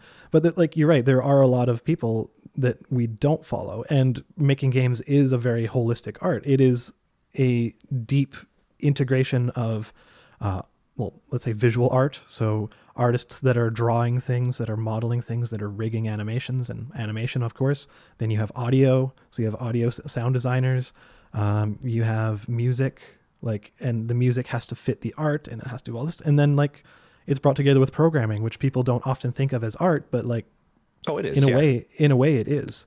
And especially when you're integrating it with, animation systems and the art and the visual art and the music and the sound effects and like, when it all comes together, it's an incredibly complicated piece of work that like it takes many people, many eons of experience behind each of these people. And like, just when you get it all together, a game is really fucking complicated. And it's so difficult when that doesn't get respected, or it just kind of gets dismissed, and then Activision Blizzard just looks at just decides, hey, Bobby Kotick needs a new yacht, so fuck y'all. Especially because Bobby Kotick knows how hard it is to make video games. The man isn't stupid. Like, he's been doing this for decades, for a long time. He knows exactly what these teams go through. He knows exactly the kind of effort they make. He knows about the passion. He's just a shitty person. And unfortunately, because of the way that our country and economic, not just our country, I shouldn't say that, like, this is true of any capitalist country really, is structured, it behooves, boards of directors to appoint shitty people into the roles of that, like Bobby Kotick has, for them to make more money, because they don't care if you get a good game. They care if they have money. I agree with you very much. There at least are instances of people who are not like that. Like we do have Phil, like the Phil Spencers of the world. They're great. There's exceptions for sure. But yeah. Yes, there's the Phil Spencers of the world, but the people that make money at the top at Microsoft, the Bobby Kodaks of Microsoft still exist, you know? Like that's fair. It just so happens that they are making money right now, so they're happy. And that's very fair. It sucks. And I hope that Sony seems like a company that is concerned. Anytime you have a major company that happens to have a gaming like division, I feel like for whatever reason, I don't have the economic understanding of why, but they tend to be a little more like human, little more human. I don't want to I don't want to like give anybody too much credit, but I would hope that maybe Sony would actually want to see a Jade Raymond studio produce something. And there's so much games development talent in Montreal that like, Sony would be crazy to not want to have a studio there. Well, it's not a Sony studio, right? And sorry, this is to get back. This is the Jade Raymond stuff. This is her new studio. I thought it was Haven. Sony blog put out the post, but it seems more like a Koji Pro situation where they're kind of like elevating it and bringing it to attention. But from what I read and when reading the blog post they put out, it does not seem like it is now a Sony studio. It does say independent studio. So cool. Yeah. Well, so I'm glad that Sony's doing that and they are putting their weight behind it and supporting this new effort from Jade. Because like it's kind of like the Koji Pro situation, right? Like Kojima started a new studio and it's like, well, obviously Kojima's huge. He's going to get funding, but Sony basically bankrolled him and said, hey, we support your efforts. Let's do this. And then Death Stranding came out and, for better or for worse, however you feel about Death Stranding, it came out. So like it came out and a lot of people really like it. Some people don't, whatever, it came out. So it was a financial success from what I understand. So so Sony has a history of doing well by these kind of almost second party relationships, if you want to think of it that way. I think that's a good way to put it. Yeah. So I really hope Jade Raymond gets to make a game because she's so good. Yeah. And I think she probably will. And I think with a Sony check that'll hopefully actually happen. Because again, it doesn't seem like she's not a good producer. 1313 could have been so good. It looked so cool. Yeah. And also, Amy, how cool would it be if Amy Hennig ended up at her studio? Yeah, both of them. And then made a new Soul Reaver. You caught me mid-drink. God, that would be really so good. Yes. We need it. Yeah. Does Ubisoft still own that? Oh, I don't think so. I don't know who owns it. Maybe. I'm Googling it. That's got to be in some kind of... I mean, it's available on GOG, so somebody owns it. Publisher was Crystal Dynamics, Eidos, and Square. I bet Square owns it. So I guess Square owns it. Yep. Man. Yeah, I don't know. Again, it's possible because it's available on GOG. So someone is collecting money from it. So here we go. Square Enix Europe currently publishes those games. Sure. I don't know what Square Enix is. It's just a subsidiary of Square Enix. But on the Wikipedia page, it says that Square Enix has been Square Enix Europe has had those rights since 2009. So I didn't know Square Enix had another a European Legacy of Kain game. Please. Yeah. Anyway, I don't know this Twitch story.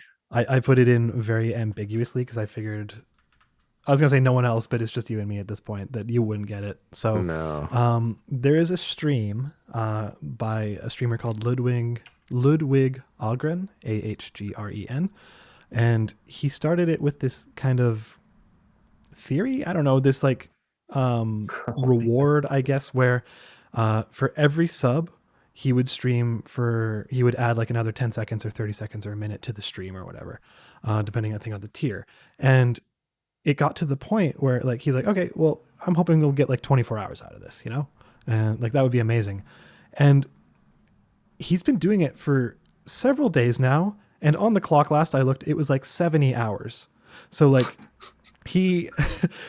the number kept growing. Like there was a point a couple days when I looked at it and it was like, yeah, this is at like 60 hours and it's going down.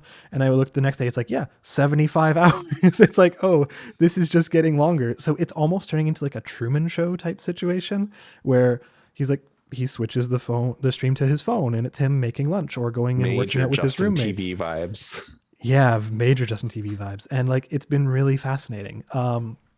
It's been really cool, honestly. And like he sleeps, and then when he sleeps, some of his mods take over and like they take over the stream for a little while. So like they still keep content going, and like the community and the audience watching it have been funny. They time it so their big surges in getting more subs are when he's sleeping. So when he wakes up, he looks at it and he's just like, oh fuck, again. That's funny. It's very funny. But yeah, so like it's just this really funny social experiment, and he seems like a really good dude. He said that like this is obviously making money at subs, and he's saying that half of the money is going straight to charity, and he has a list of charities. Like there's some trans charities for awesome stop Asian hate charities. Like it is going towards a good cause, and then like within the other half, like a good chunk of that is going to his mods who are helping. And cool. I mean, like he deserves to make some money on this. He's doing labor. I mean, he's working. This is labor. It's just such a funny concept. Like it's such a good idea as a money making scheme, and it's cool to hear that he's donating some of that and paying his mods and stuff. It seems like it's coming from a good place, and it's just it's worth looking at. And like I think if you go to twitch.tv, I think it's just Ludwig, Ludwig. And you'll see the stream. I'm going to open it right now. I guess I should sub. It's still live. I didn't get an ad. It's still live. Currently has 36,000 viewers. I watched it at one point and there was 70,000 viewers. Like it's kind of like a Twitch plays Pokemon type scenario. Yeah, he's at 68 hours. He was at like 65 I just used this morning. my Twitch Prime sub to give him another subscription. Yeah, I think I will too. It's so good. It's just so funny. He has 68 hours on the clock. He's sleeping right now. It's really great. Anyways, that's all I want to talk about with that one. Is just it's an ongoing thing, and it's funny. I had no idea, and that's very funny. Very, very funny. If it supports good charities, then I say go in there and force him to stream for the rest of his life. Truly have the Truman Show, the Ludwig Show. That's good. There's been a lot of interesting art projects on YouTube and Twitch and stuff in the last several months of like people playing Minecraft, and then if they die once, they delete their YouTube channel or whatever. Oh wow, I haven't heard that. That's funny. Speaking of Twitch streams, I'd like to congratulate Victoria Tran on finally beating an expert game of Minesweeper on stream. She'd been doing it for weeks. Minesweeper's good. Somebody should have taken Minesweeper and run with it. I don't know. You should watch her stream. She's great. And she was talking about like, man, a roguelike Minesweeper could be fucking cool. Yeah. It's this is the real travesty of 2021 is I just hit the Windows key and typed in Minesweeper and I can't just play it right now. I can't believe that. Same with Solitaire. You have to download a separate app to play Solitaire. To some extent, I have less of a problem with Solitaire because it's a game that's existed since before computers, Oh, sure. Yeah. Like it's a card game. I get it. But Minesweeper feels like it feels like it is Windows to me. Like what is Windows without Minesweeper? And Space Cadet pinball. Well, that one is more of a time. I think that's a little less timeless, but I also played a lot of Space Cadet pinball and Ski Free. So Ski Free, hell yeah. There's a push within the No Clip community to get Danny to do a Ski Free documentary. Oh man, hopefully it'll happen. Yeah, he said something about that would be so good. He said something recently about being on like a call with some European some developers in another time zone. He didn't specify European, right. And needing a lot of coffee because he had to get up at like 4 a.m. to do this call. And I really hope he found the people who made Ski Free, because my understanding is that's the hard part, is finding the people who made Ski Free. Oh man, that would be really good. I would love that.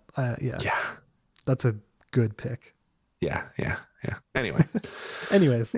think that's going to do it for us. We still managed to fill 3 hour. I knew we would manage to get to the 3 hour limit. I feel like the problem with 6 people is that it spreads thin. If everybody talks for 10 minutes in each segment of a 6-person show, you're already at 2 hours with like no extra conversation. But with 2 people, 3 people earlier, 2 people now, I feel like you can have like really deep, like back and forth conversations that are interesting to me. So it's just no winning. So anyway, thanks for listening. If you made it this far, and you can follow the podcast at Fyx Podcasts on Twitter. You can look forward to, I assume there'll be a new episode of Coding Fyx next week. Yeah.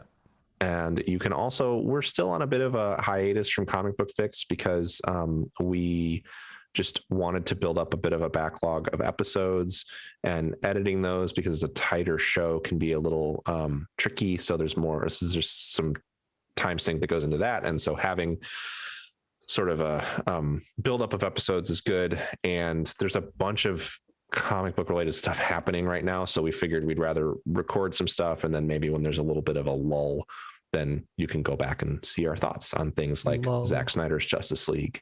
Lull. Speaking of lulls, Zack Snyder's Justice League, which I think you should watch. It's fun. Do you think I should watch? Actually, I think you should put that on in the background while you're playing Final Fantasy at some point, like maybe on a second screen or something. I think you would find parts of it to be so bafflingly hilarious. I really cannot stress, I keep saying this in our chat, so I'm sounding like a broken record, but the music choices in that movie are fucking weird as hell. So yeah, I don't think you would think it's good. I don't think you should sit and spend 4 hours of your time watching it, you specifically watching it attentively, but having it on in the background at kind of a low volume so that when weird music stuff happens, you can pay attention to it for a second. Sure. All right. Fair. You can find me at PJC Plays on Twitter. Alex, where can people find you? You can find me picking up a new bathroom scale. It's hard to shop for bathroom scales. I broke my bathroom scale. And okay, well, so I don't know. There's a story behind this. And for listeners, I'm not an enormous man. I'm relatively average sized. So it was not due to me breaking the scale with my sheer humanness. I did this thing where I was cleaning, this thing you have to do sometimes, and leaned it up against my bathtub. I was just like, I'm just going to lean it this way, and I'm going to go back and grab my mop. And I walked out the door for about 1 second, and I heard, and then I heard, because it's a tempered glass thing. And I turn around, and the thing is just shattered and exploded all over my goddamn bathroom floor with all this glass. Rough. And I was like, are you serious? Ouch. So there was just glass shards everywhere. So I spent like half an hour to an hour cleaning up glass shards out of my bathroom floor and bath mat yesterday. The thing I hate about scale shopping is I still haven't found a scale that I like, but I feel like I can't buy another one because I already have 2. What am I going to do? Throw one in the garbage? That feels like a bad thing to do. Well, do what I did and lean it up against the bathtub, apparently, if it's tempered glass. Oh, it's not. I'll also say I'm not going to get another tempered glass scale. That's a good idea. I don't know if I feel like maybe I could just leave it by the recycling bin and maybe somebody needs a scale. I don't know. Yeah, sure. I don't know. Bring it to a Goodwill. Yeah, true. That's probably the best way to get rid of it. All right. Well, I've been looking at monitors. I might buy a monitor soon. I was playing a game last night and it's like had my face inches from the screen squinting at it. And I was like, I bet if I had a nicer monitor, I'd be able to see this man running through a field 200 yards away that I'd like to fire this rifle at. Hit me at PJC Plays with your monitor recommendations, because they're hard to shop for in COVID when I can't look at it. And there's lots of them. Yes, that's going to do it for us. Join us next week once again. And thank you all for listening. I'm not going to say any of Andre's catchphrases, but you know what he would say here. Yeah. Also, by the way, you can find Sam at SGCH. Oh, yeah. Everywhere. Yeah. Fine. But yes, you can. He's had a good tweet week with some good Zack Snyder's Justice League takes. And I recommend you follow him to get those. Thank you for listening. Goodbye. Yeah. Have a good weekend and a good week and a good life. Yeah. All right. Bye. Bye.